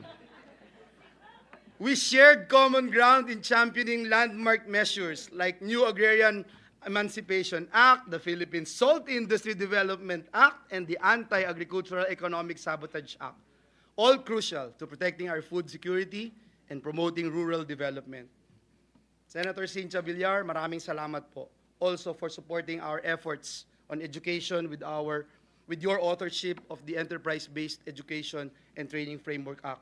Your legacy, Ninang, is written not just in the laws we pass, but in every farmer and entrepreneur empowered by them. Mr. President, let me close by saying we often refer to the Senate as a deliberative body. But beyond the debates and votes, it is a community of public servants. People called to serve, chosen to lead, and remembered for how they made a difference. To our outgoing colleagues, maraming salamat. Thank you for serving the Filipino people and sharing this journey with us. Thank you for the friendships, for the laws we built together, and for the values you stood for. Your legacy lives on not just in the pages of the journal or the texts of the laws, nor in the speeches you delivered or inserted into the records, but in the lives changed, the futures opened, the good you have done quietly, faithfully, and relentlessly. Let me end by quoting Joshua chapter 1, verse 9. It says, "Dear colleagues, be strong and courageous. Do not be frightened and do not be dismayed, for the Lord your God is with you wherever you go." May you hold fast to the Lord, knowing that He is your guide, He is your strength, source of strength, and source of peace. Maraming salamat po. Mabuhay kayo. And may God continue to bless the work of your hands wherever you are called next. Mabuhay ang Senado ng Republika ng Pilipinas. Thank you, Senator Villanueva. Majority Floor Leader. Yes, Mr. President, next to give her tribute and manifestation is our Deputy Minority Leader, Senator Risa Ontiveros. I move that she be recognized. Senator Ontiveros is recognized. You may proceed, ma'am. Salamat po, Mr. President.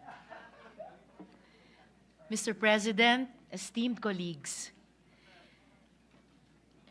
together with Senator Cynthia, Senator Grace, Senator Bong Revilla, Senator Nancy, Majority Leader Francis, today I rise with a grateful heart to honor a longtime friend, a colleague, and a principled leader, Senator Aquilino Coco Pimentel III, who at the end of this Congress concludes his term as Minority Leader.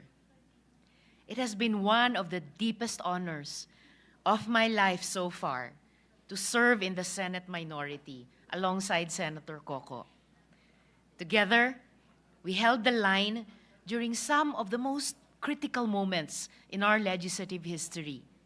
And through it all, he led with calm resolve, brilliant legal acumen, and unwavering fidelity to the Constitution.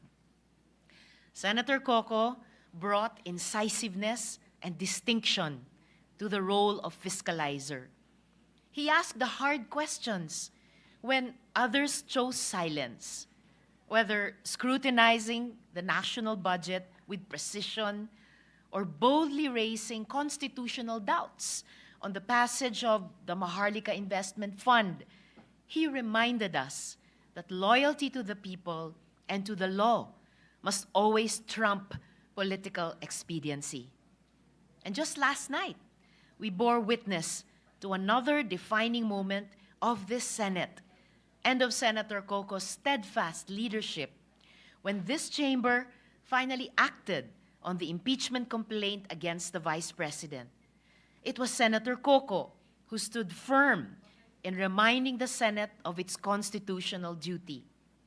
While the minority and other colleagues did not succeed in preventing the remanding to the House of the impeachment complaint, let the record show that when history knocked on the door of the Senate, he did not flinch.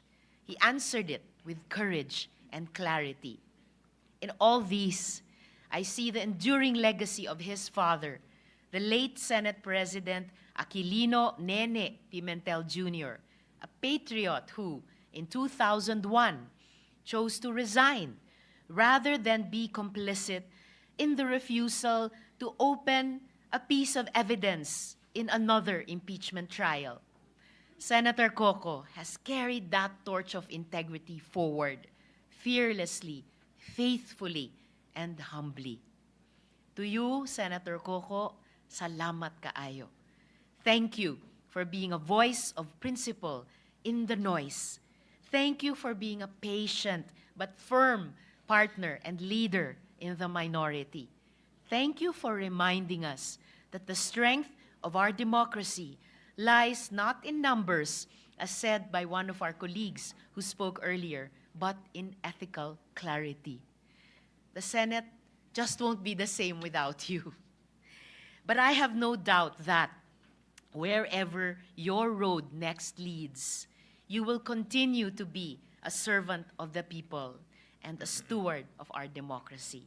Mabuhay ka, Senator Coco. Padayon at maraming salamat. Salamat, Mr. President. Noted and entered into the records. Thank you, Senator Ontiveros. Majority Floor Leader. Yes, Mr. President, next to give his manifestation and tribute is Senator Mark Villar. Move that he be recognized. Senator Mark Villar is recognized. You may proceed, sir. Yeah, Mr. President, I'd like to rise to, of course, give my thanks to all those graduating colleagues. As a neophyte senator, I've learned so much from you, and it's been an honor to serve with all of you, Sen. Nancy Binay, Senator Bong Revilla, Senator Francis Tolentino, Senator Grace Poe, Senator Coco Pimentel. I wish we could have served longer. I've learned so much, and if I had another 3 years, I would be much richer for it if we were able to spend together. But you consider me as a friend, and you'll always have my support and my admiration. Thank you. And of course, I'd like to also give a special tribute to my mother, and I'm standing here today. I would be remiss if I did not say a few words for my mother. Alam ko naman na siya po yung mother bear ng Senado, but she is my mother. For me, she's mama. And she's been a significant part of the upper chamber since she first took office in 2013.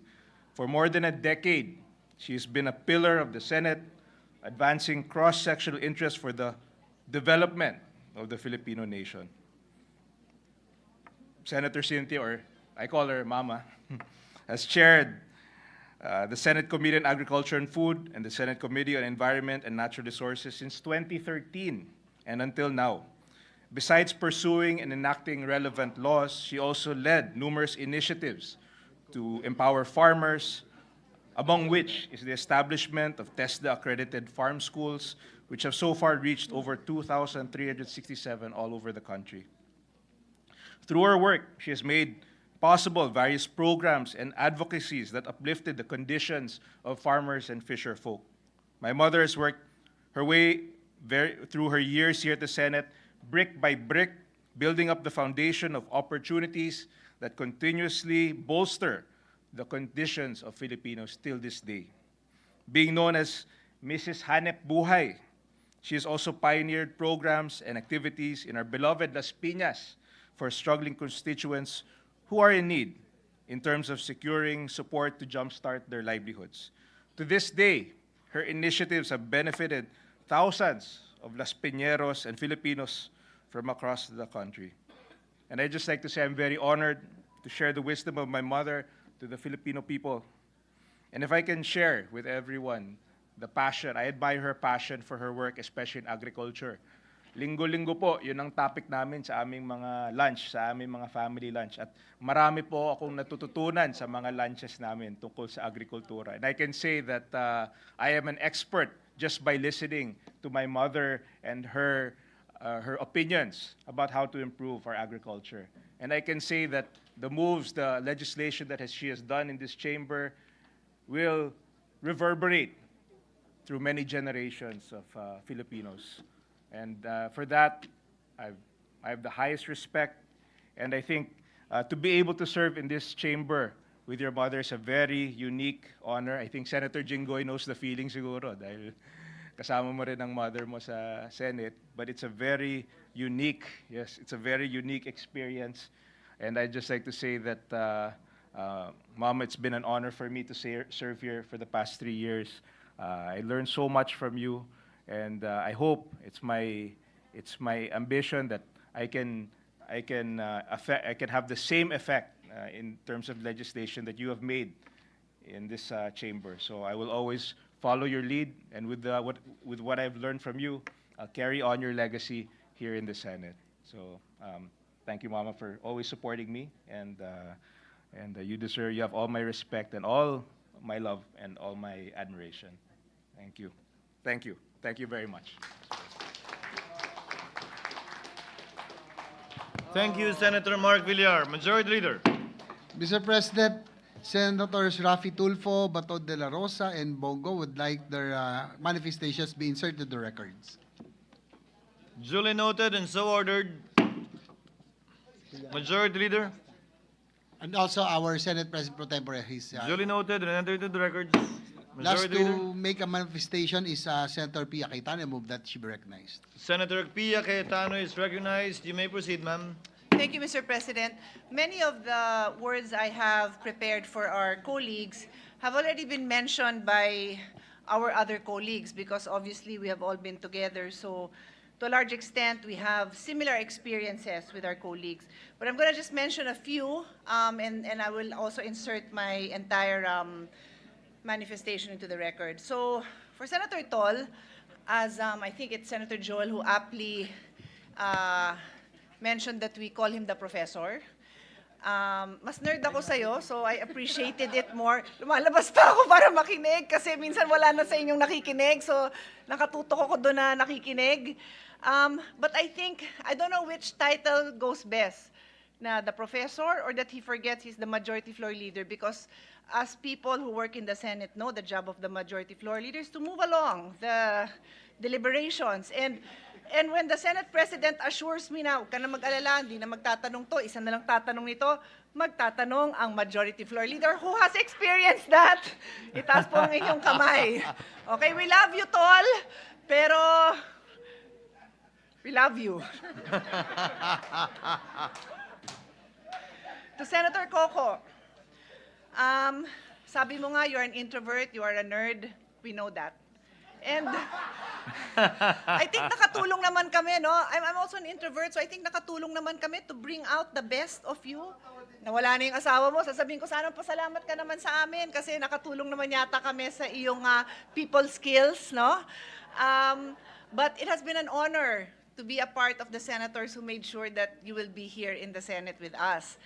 I truly enjoyed a lot of our debates. I tell my kids that I geek out on the legal work that we have been trained to do, and you are one of those who have really, aside from, of course, your father, my seatmate, the father of our colleague, Senator Sani Angara, Senator Miriam, but you are worthy of the name Pimentel because your father was my seatmate, and many times you and I, because my wonderful brother, our wonderful Senate President, as Senator Grace has said, are sometimes unicorns. So, tayong naiiwan mga senador, tayo naiiwan mga senator lawyers na tinatry natin mapaayos ang ating crafting of laws, and in fairness, to always make it easy for the people to understand. So I thank you for that. I thank you for that. Senator Mayor Nancy Binay, I join our colleagues in saying that behind that quiet demeanor is a lot of strength and sincerity and a lot of hours that you have put in attending all of these hearings. I would sometimes come during budget hearings, and we all come at different times, and you always updated me on the most in fairness, hindi yung chika yung ikukwento ko. She would always update me on very controversial issues that required 3 hours of hearing, pero 10 minutes or 1 minute worth lang ang laman nun. Tas she would update me on that. And I always was in awe that you had the patience to sit through those hearings and then concise 3 hours in 30 seconds for me. So thank you for that. We've shared many common advocacies, and I think Just a few days ago, I delivered the bicameral, what do you call it, report. And I mentioned that we made sure, the bicameral report on the Virology Institute, and we made sure that the role of our ITM is secure there, because that is something that you and I fought against. We fought against the creation of a Virology Institute that would eradicate our ITM from as an institution, and we wanted to make sure it stayed, and we did that successfully. I wish you all the best, and I mentioned to your husband that perhaps he and my brother, Senator Alan, can create a Senate Spousal Committee for the not just cordial, but best relationship that Makati and Taguig can ever have. To Senator Grace Poe, I'm also grateful for the many years of partnership on many issues, the last of which during the term that she chaired the Committee on Finance and I was the Vice Chair. We worked together on many health, education, women and children's issues. I am proud to ensure that a foundling was considered a Filipino senator. I am proud that we have been able to work together on many legislation that are protecting the most vulnerable, and who else would not be as vulnerable as a child that is born either without known parents or with known parents who leave them behind. So thank you also for the inspiration. And we leave on, from foundling, we go to animal welfare, and I promise to keep up the work that you have started. And I wish you also all the best. To Senator Bong, my kabatch, we have been together since 2004, many years. I'd like to say, mas mukha pa naman akong bata kaysa sayo. Part of my, I'm sometimes introduced as the youngest ever elected female senator. It would be the youngest ever elected senator, if not for Bong, who is 6 months younger than me, kaya female senator. The youngest is no other than my batchmate, Senator Bong Revilla. It is true what so many of us have said. He always comes with a light heart, with good words for all of us. And we only hope and pray that you continue to share this brightness with everyone. Thank you for the very meaningful legislation that you passed in the last few years. And to Tita Cynthia. Tita Cynthia, I had so many interesting stories, pero parang mas bagay siya off the record na lang. Off the record na lang, doon na lang sa group chat. Abangan nyo. Abangan nyo. A lot of them include Senator Sani Angara also. A lot of them kasi was during our last campaign together. So, off the record na lang yon, pero suffice it to say that, wala na si Mark. Mark, you have a very interesting mother who has also become a mother to all of us. And truly, truly admirable, Tita Cynthia, your passion, conviction for the environment, for the farmers, conservation, and for that, you will always be an inspiration to us. Finally, I just want to acknowledge the leadership of our Senate President, Chis Escudero. Thank you so much for shepherding us through.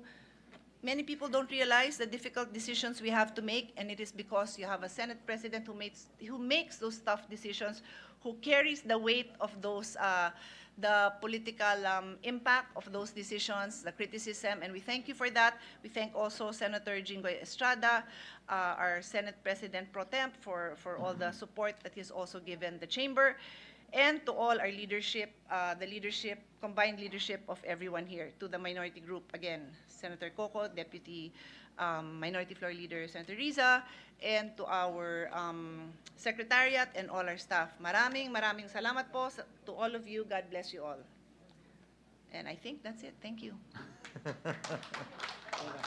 Thank you, Senator Pia. Majority Floor Leader. Yes, Mr. President, last but not the least, to make our manifestation and tribute is Senator Lauren Legarda. I move that she be recognized. Senator Legarda is recognized. You may proceed, ma'am. Thank you, Mr. President. It is with deep respect that I rise to co-sponsor the resolutions before us, honoring our distinguished colleagues for their dedicated service and invaluable contributions to the Senate as they conclude their terms in the 19th Congress. To be elected to serve in this chamber is a great and challenging feat, but to depart with integrity, with dignity, and the legacy that strengthens the Republic is a far greater achievement. Much can be said about Senator Grace Poe's stellar performance in the Senate, where we've collaborated countless times, yet beyond that, we share a deep history. I admired her father, my running mate, Fernando FPJ Jr., and stood by him during the challenging 2004 presidential campaign when we faced the Filipino people and offered what we could. Needless to state, fate has been kind to us Filipinos that while we never saw an FPJ presidency, we were blessed with the next best thing in the dedicated service of Senator Grace Poe. Thank you for your service, Senator Poe. To Senator Cynthia Villar, working alongside you in championing environmental protection has been a privilege. As you conclude your term, I want to personally thank you for standing firm on safeguarding our protected areas and speaking out against activities that threaten our coasts and marine life. Your dedication has left a lasting mark on all of us. I wish you continued purpose and success as you take on new journeys beyond the Senate. Senator Bong Revilla, thank you for your years of service in the Senate and for your support that you've extended to measures we have jointly pursued, promoting environmental protection, disaster resilience, and for the welfare of teachers and education. Your contributions to the work of this chamber have been part of our collective effort to serve the Filipino people. Thank you once again, and may your future work continue to benefit the Filipino. Minority Leader, Senator Aquilino Coco Pimentel III, your leadership as Minority Leader reminds us that a senator's duty goes beyond endorsing measures that we support. It's about ensuring every proposal is rigorously examined against the Constitution, laws, sound policy, reason, and purpose. The 19th Congress owes much to the minority's steadfast vigilance. Without your tireless scrutiny and principled challenges, we risk passing laws that fall short of serving the people. Thank you for championing thorough deliberation and upholding the integrity of our legislative process. I wish you continued strength and wisdom in all that you do. Senator Francis Tolentino's contributions to the 19th Congress have been immeasurable, from his tireless leadership of the majority during deliberations to its steadfast defense of pivotal laws critical to our national territory and security. His dedication has been instrumental in advancing measures that safeguard our sovereignty and benefit the Filipino people. Thank you, Senator Tol. We wish you were here, and best wishes as you embark on your next chapter. And to my BFF, seatmate Nancy,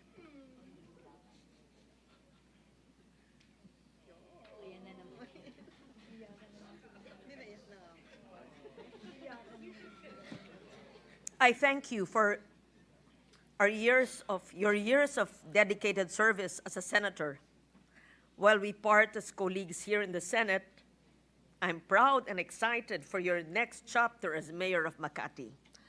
You've always brought a thoughtful and grounded perspective to the Senate and consistently championed the welfare of women, children, the elderly, families, and your work in tourism, in heritage preservation and culture, and social services, and many more, as well as inclusive policies, reflects a deep sense of public duty and integrity. Ba't mo ako pinapaiyak?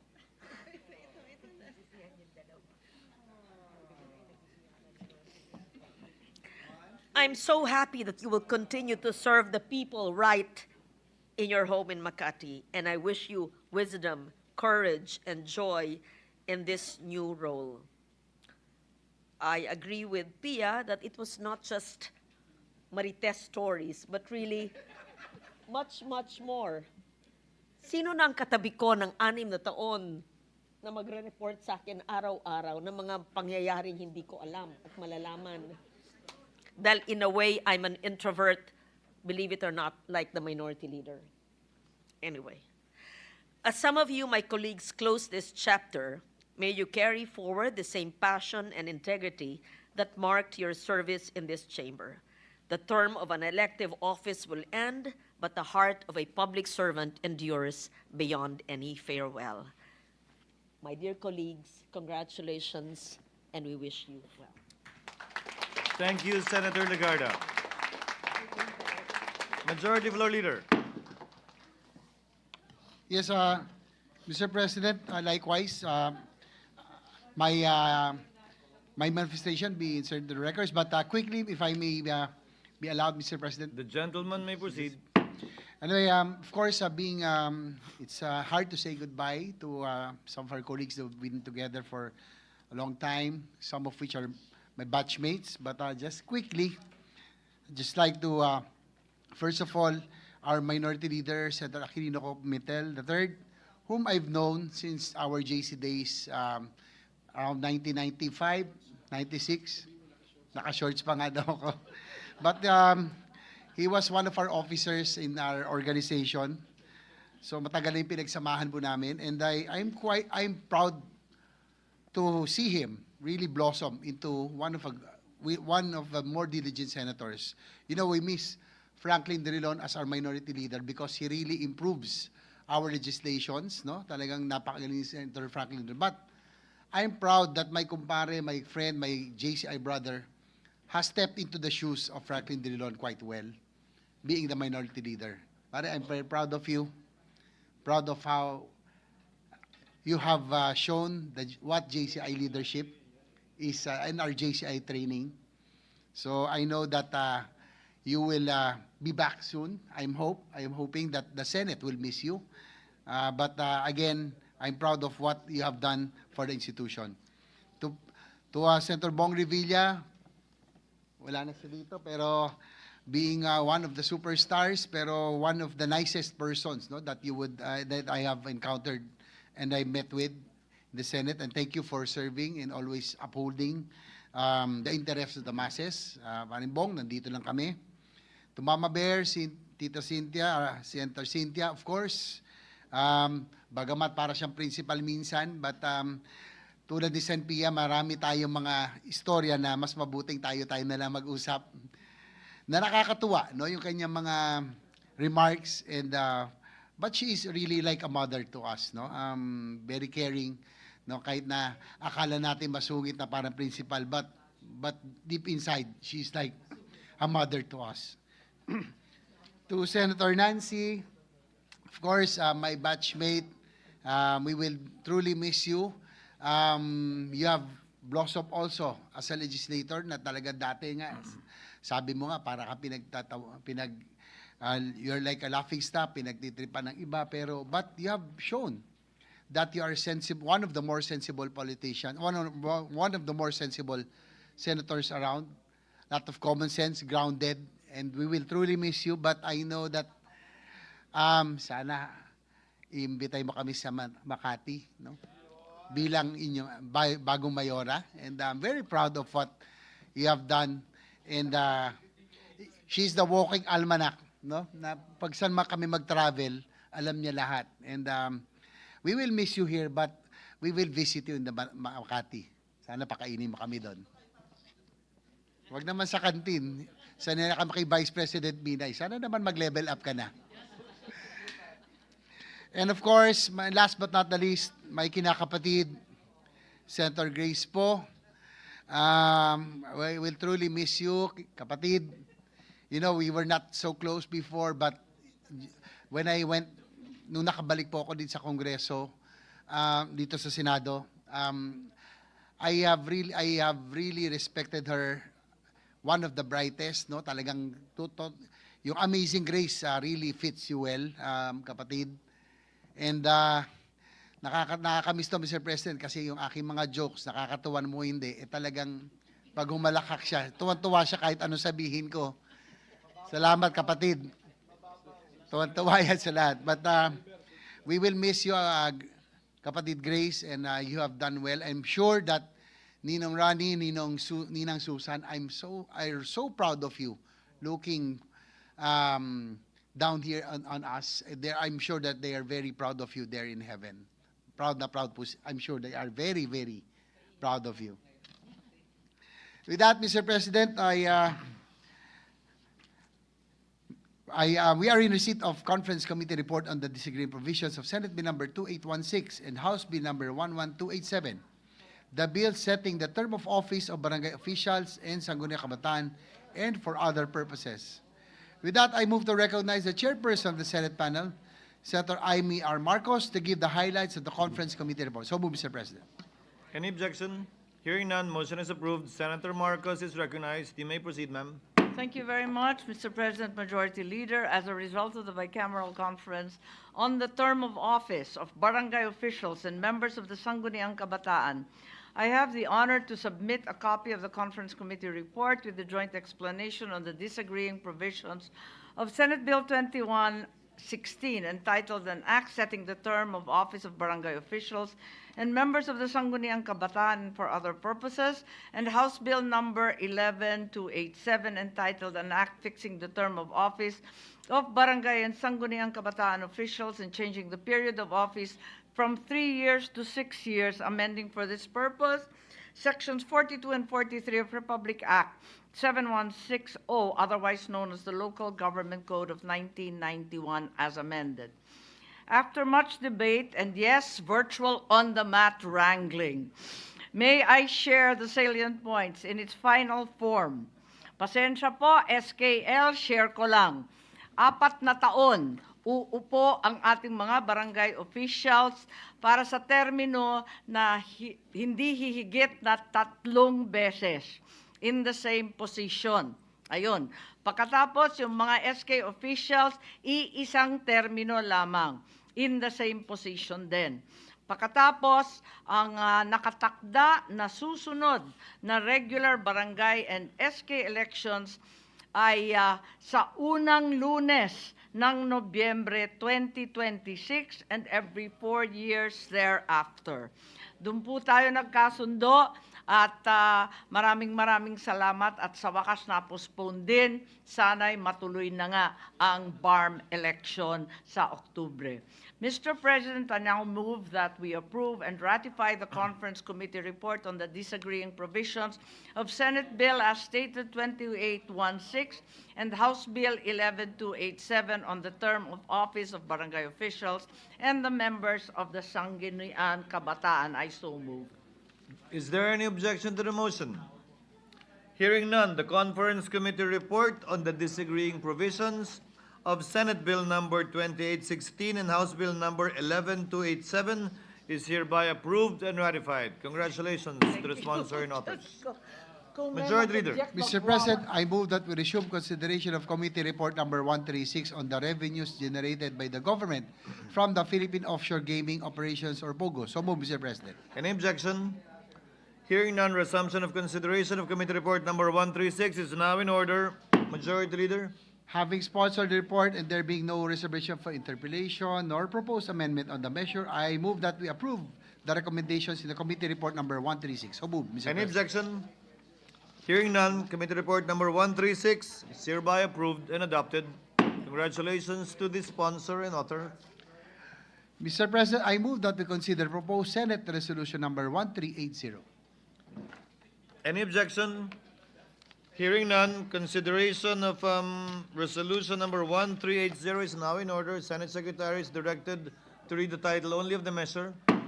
Resolution commending Senate President Francis Cheese G. Escudero for exemplary leadership and exceptional performance during the 3rd regular session of the 19th Congress of the Philippines. Majority Leader. Mr. President, I move that we adopt proposed Senate Resolution number 1380. Any objection? Hearing none, resolution number 1380 is hereby adopted. Majority Leader. Mr. President, the chamber is now ready to hear the closing statement from the chair.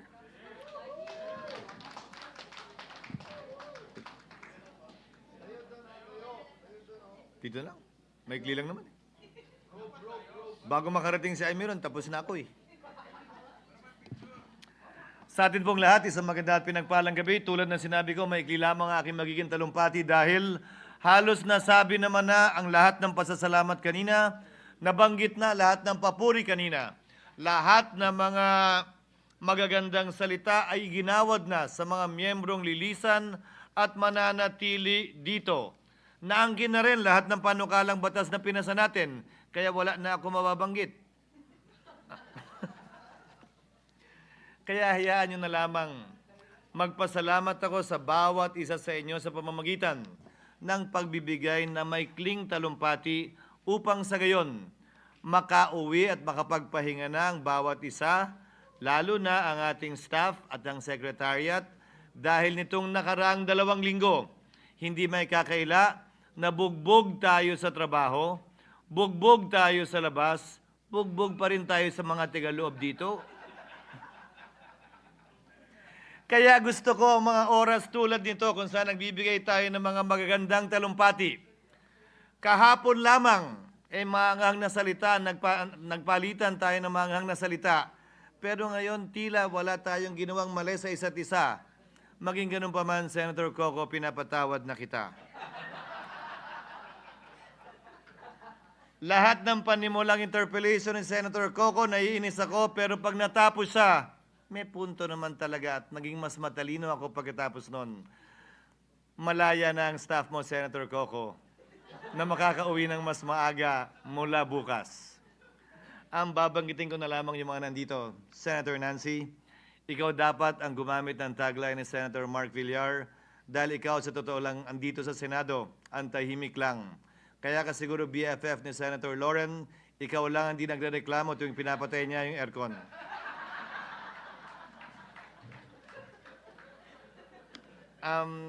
Kay Senator Bong,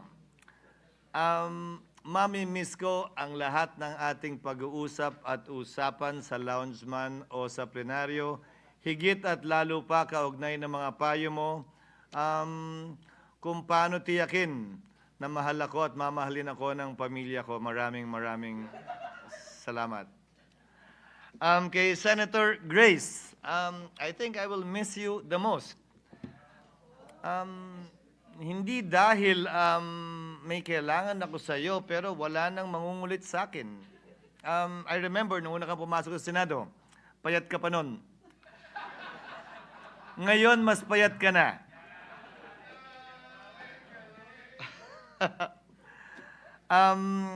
As Senator JV said earlier, I think your father will be proud of you. I met your dad first before I met you. I met your mom second before I met you. And I think they will both be proud of what you've accomplished and will continue to accomplish beyond your term here in the Senate. Isang bagay na lamang po ang sasabihin ko, lahat ng panukalang batas, resolusyon, committee report na naipasa natin ay dahil sa tulong at pagpahintulot ng bawat isa sa atin. Hindi lamang ng author, ng sponsor, ng may akda, kundi kabilang higit pa ang mga walang pangalan at muka na walang pinangungunahang honorable ang mga pangalan, pero sa totoo lang, mas malaki ang papel na ginampanan nila para maipasa ang mga panukalang batas, resolusyon at committee report na ito. At yan ay ang Senate Secretary at lahat ng empleyado ng Senado. Bigyan po natin sila ng pagkilala. Nitong nagdaang mga linggo, naging masalimuot ang ating pinagdaanang daan at naniniwala ako na sa mga susunod na buwan at linggo, hindi magbabago yan at magpapatuloy pa rin yan. Subalit, ang paniniwala ko ay ito, hindi tayo dapat tinitingnan depende sa kung sino ang binoto natin noong nagdaang eleksyon. That does not in any way define us and that should not define us in any way. Bawat isang miyembro, buo ang aking tiwala na nasa isip at nasa puso niya ang mataas na interes ng ating bansa at maganda at maayos na kapakanan para sa ating mga kababayan. Kailanman, hindi ko pinagdudahan yon. At sana, kapag tinitingnan natin ang bawat isa sa bulwagang ito, kapag pinapakinggan natin ang bawat isa sa mga salitang sinasambit sa bulwagang ito, kailanman huwag nating isiping may iba siyang iniisip o motibo dahil bawat isa sa atin ay pantay at parehas lamang dito sa bulwagang ito, matagal man o bago. Bilang panghuling salita, malaking oras ang hiniling na ng bansa at ng bayan at ng ating mga kababayan mula sa mga miyembro ng Senadong ito sa nagdaang 3 taon, sa nagdaang 6 na taon, sa nagdaang 12 taon para sa iba o higit pa. Maraming salamat sa inyong serbisyo. Thank you for your service. When I bid goodbye and bid farewell to the Senate in 2019 when I ran for governor, I said I will not say goodbye. I will not say goodbye to those who will not cross over to the 20th Congress unlike the impeachment. Instead, I will say, I will see you again. Hindi ako magpapaalam sa inyo. Ang sasabihin ko, hanggang sa muli nating pagkikita. Do not be strangers. We are just here. May dala man kayong folder o wala, andito pa rin kami. Mabigay man namin yung nilalaman ng folder o hindi, sana nakangiti pa rin kayo. And I look forward to working with you in government, in the Senate, and anywhere in the name and in the service of the Filipino people. Maraming salamat po sa inyo at sa ating lahat. Majority Floor Leader. Mr. President, I move that all pending matters under the calendar for ordinary business be sent to the archives. So move, Mr. President. Any objection? Hearing none. Motion is approved.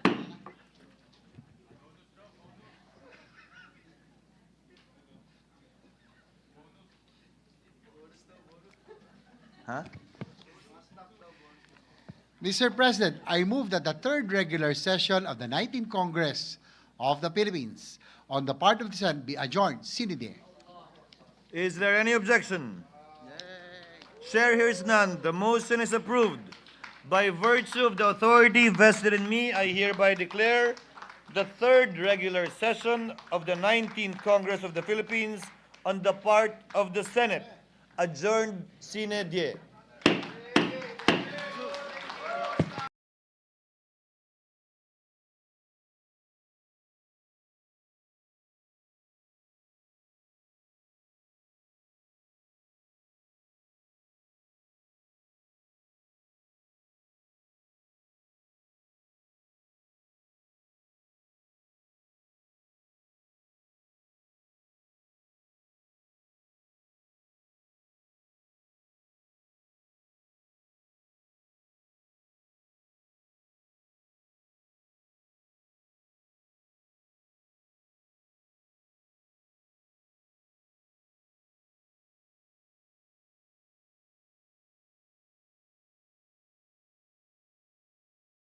Tatlong dokumento ang pinirmahan ko natapos kami kaninang madaling araw ng 2:00.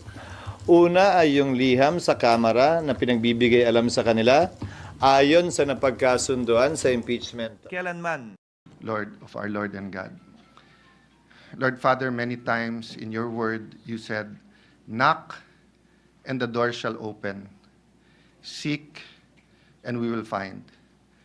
In this last day of session of the 19th Congress, we just ask for your mercy, grace, forgiveness. We are your servants. We also fail. Sometimes we succeed. We pray for the next Congress that they will succeed where we failed. We pray that we learn from our failures. But we pray, Lord, for the 12 who will not be with us, continue to use them in mighty ways in the different areas you're putting them. Lord, we pray that you will teach us how to act as one nation even if we are divided because of politics. Help us to find common ground. Help us to know what is important and what is urgent. You told us to first seek your kingdom and your righteousness. So as we seek to build your nation, please use everyone here, our staff, people who we consult with, the other chamber, the House of Representatives, the leaders of the Supreme Court, the leader of our country, President Marcos, our Vice President Sara Duterte. We ask, Lord God, that in the times of chaos, you will make your will clear, and we stop asking that you be on our side, and we start asking that we be on your side. Lift this up to you in Jesus' mighty name, and thank you, Lord Holy Spirit. Amen. Amen. Thank you, Senator Cayetano. Secretary, will please call the roll. Roll call of members. The Honorable Senator Binay, Senator Cayetano Alan, Senator Cayetano Pia, Senator De La Rosa, Senator Ejercito, Senator Estrada, Senator Gatchalian, Senator Go, Senator Ontiveros, Senator Lapid, Senator Legarda, Senator Marcos, Senator Padilla, Senator Pimentel, Senator Poe, Senator Revilla, Senator Tolentino, Senator Tulfo, Senator Villanueva, Senator Villar Cynthia, Senator Villar Mark, Senator Zubiri, the Senate President. With 23 senators present, Chair declares the presence of a quorum. Majority Floor Leader. Thank you, Mr. President. Mr. President, before we proceed with the business of the day, Mr. President, I'd like to acknowledge several guests of the Senate today. We have the newly elected Mayor of Tagaytay City, my nephew, Mayor Brent Tolentino, who is here. Congressman Brian Revilla, Congressman Lani Revilla, Attorney Ina Del Rosario, Ambassador, guest of Senator Zubiri, Ambassador Tuason, Special Envoy Martin Tuason, Mr. Alaric Topacio of AFAD, and Mr. Alex Hornady. Guests of Senator J.B. Ejercito, the local government officials of Pagsanghan, Laguna, led by Mayor E.R. Ejercito, our good friend, and Vice Mayor Anuario Garcia, local government officials of Calasiao, Pangasinan, led by Mayor Patrick Karamat, Board Member Sheena Onrubia, and Councilor Onrubia of Albay. Guests of Senator Joel Villanueva, Dr. Noel Reyes, Medical Chief of the National Center for Mental Health. May we ask for an orderly proceedings, Mr. President? Chair would like to remind the guests in the gallery to kindly maintain order within the chamber. Chair likewise instructs the Sergeant at Arms to kindly implement the Chair's order for silence. Thank you, Mr. President. Guests of Senator Grace Poe, Congressman Brian Poe, together with other family members of Senator Grace Poe. Guests of Senator Risa Ontiveros, Tindig, Pilipinas, led by former Secretary Teresita Quinto Deles, Dr. Silvia Estrada Claudio. We acknowledge the guests, Mr. President. To the aforementioned guests, welcome to your Senate. Majority Floor Leader. Mr. President, I move that we dispense with the reading of the journals of the 53rd session, Wednesday, June 4, 2025, the 54th session, Monday, June 9, 2025, and the 55th session, Tuesday, June 10, 2025, and consider the same as approved. Any objection? Hearing none, motion is approved. Mr. President, I move that we proceed with the reference of business. Any objection? Hearing none, Secretary is directed to comply. Messages from the House. Letter from the House informing the Senate that on 4 June 2025, it passed the following House bills in which it requests the concurrence of the Senate. House Number 11372, strengthening the mechanism for land use development and infrastructure planning and budgeting for SUCs, amending RA 11396, and House Number 11376, providing for 200 pesos daily wage increase for minimum wage workers in the private sector.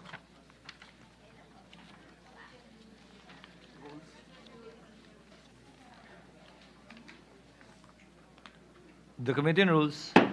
Letter from the House informing the Senate on 4 June 2025, it designated Representatives Nograles, Mendoza, Revilla III, Go, and Brosas as conferees to the Conference Committee on the disagreeing provisions of House Number 11376, providing for a 200 pesos daily wage increase, and Senate Number 2534, providing for a 100 peso daily minimum wage increase and for employees and workers in the private sector.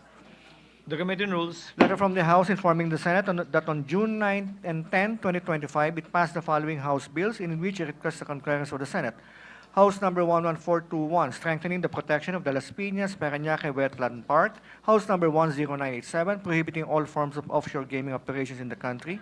House number 11358, providing for comprehensive fiscal autonomy for the judiciary. 11461, providing for the establishment of Muslim cemeteries in cities and municipalities with significant number of Muslim population. 11539, amending RA 10591, otherwise known as the Comprehensive Firearms and Ammunition Regulation Act. And House number 11543, institutionalizing the lifelong learning development framework, broadening the mandate of the Philippine Qualifications Framework National Coordinating Council, amending RA number 10968 and appropriating funds therefore. Rules. To the Committee on Rules. Letter from the House informing the Senate that on 10 June 2025, it designated Representatives Ferrer, Macapagal Arroyo, Asidre, Zamora, and Gutierrez as conference to the Conference Committee on the disagreeing provisions of House number 11358, providing for comprehensive fiscal autonomy for the judiciary, and House Senate number 2982, defining the scope and extent of the fiscal autonomy of the judicial branch of government and for other purposes. The Committee on Rules. Majority Floor Leader. Mr. President, before we proceed with the other parts of our business for the day, Mr. President, we'd like to acknowledge likewise some personalities present in the gallery. Special envoy to the United Arab Emirates, Katrina Yu Pimentel, was with us. Ms. Jola Yu. We welcome their presence, acknowledge their presence, Mr. Welcome to your Senate. Mr. President, before we proceed with the other items in our agenda today, this representation would like to explain further. Just a one-liner, Mr. President, relative to my vote after the impeachment proceedings, Mr. President, yesterday. Kahapon po, pinaliwanag ko yung qualified vote ko tungkol doon sa carryover. Ulitin ko po, Mr. President, there is no provision contained in the 1987 Constitution stating the words carryover. And if the Constitution is silent about the carryover, that silence is not an invitation to presume otherwise. When the law is silent, we do not invent voices. We read the structure. We respect the design. Mr. President, I will be submitting an expanded, to save time, Mr. President, and to insert into the records, an expanded expositio ampla, Mr. President, to be part of the records of these proceedings, Mr. President. Noted and entered into the records. Thank you, Mr. President. Mr. President.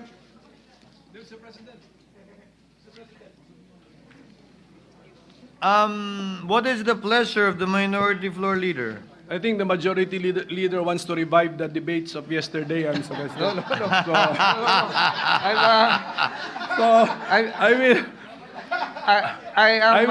will have to add that the Constitution also does not carry the words reset or back to zero. So at the end of it, I'm just teasing Can the we majority leave it leader. at that? Can we leave it at that, please? Majority Floor Leader. Yes, I thought the minority leader would be asking as to the meaning of expositio ampla. It means an expanded explanation, Mr. President, in Latin, Mr. President. Mr. President, we are in receipt of the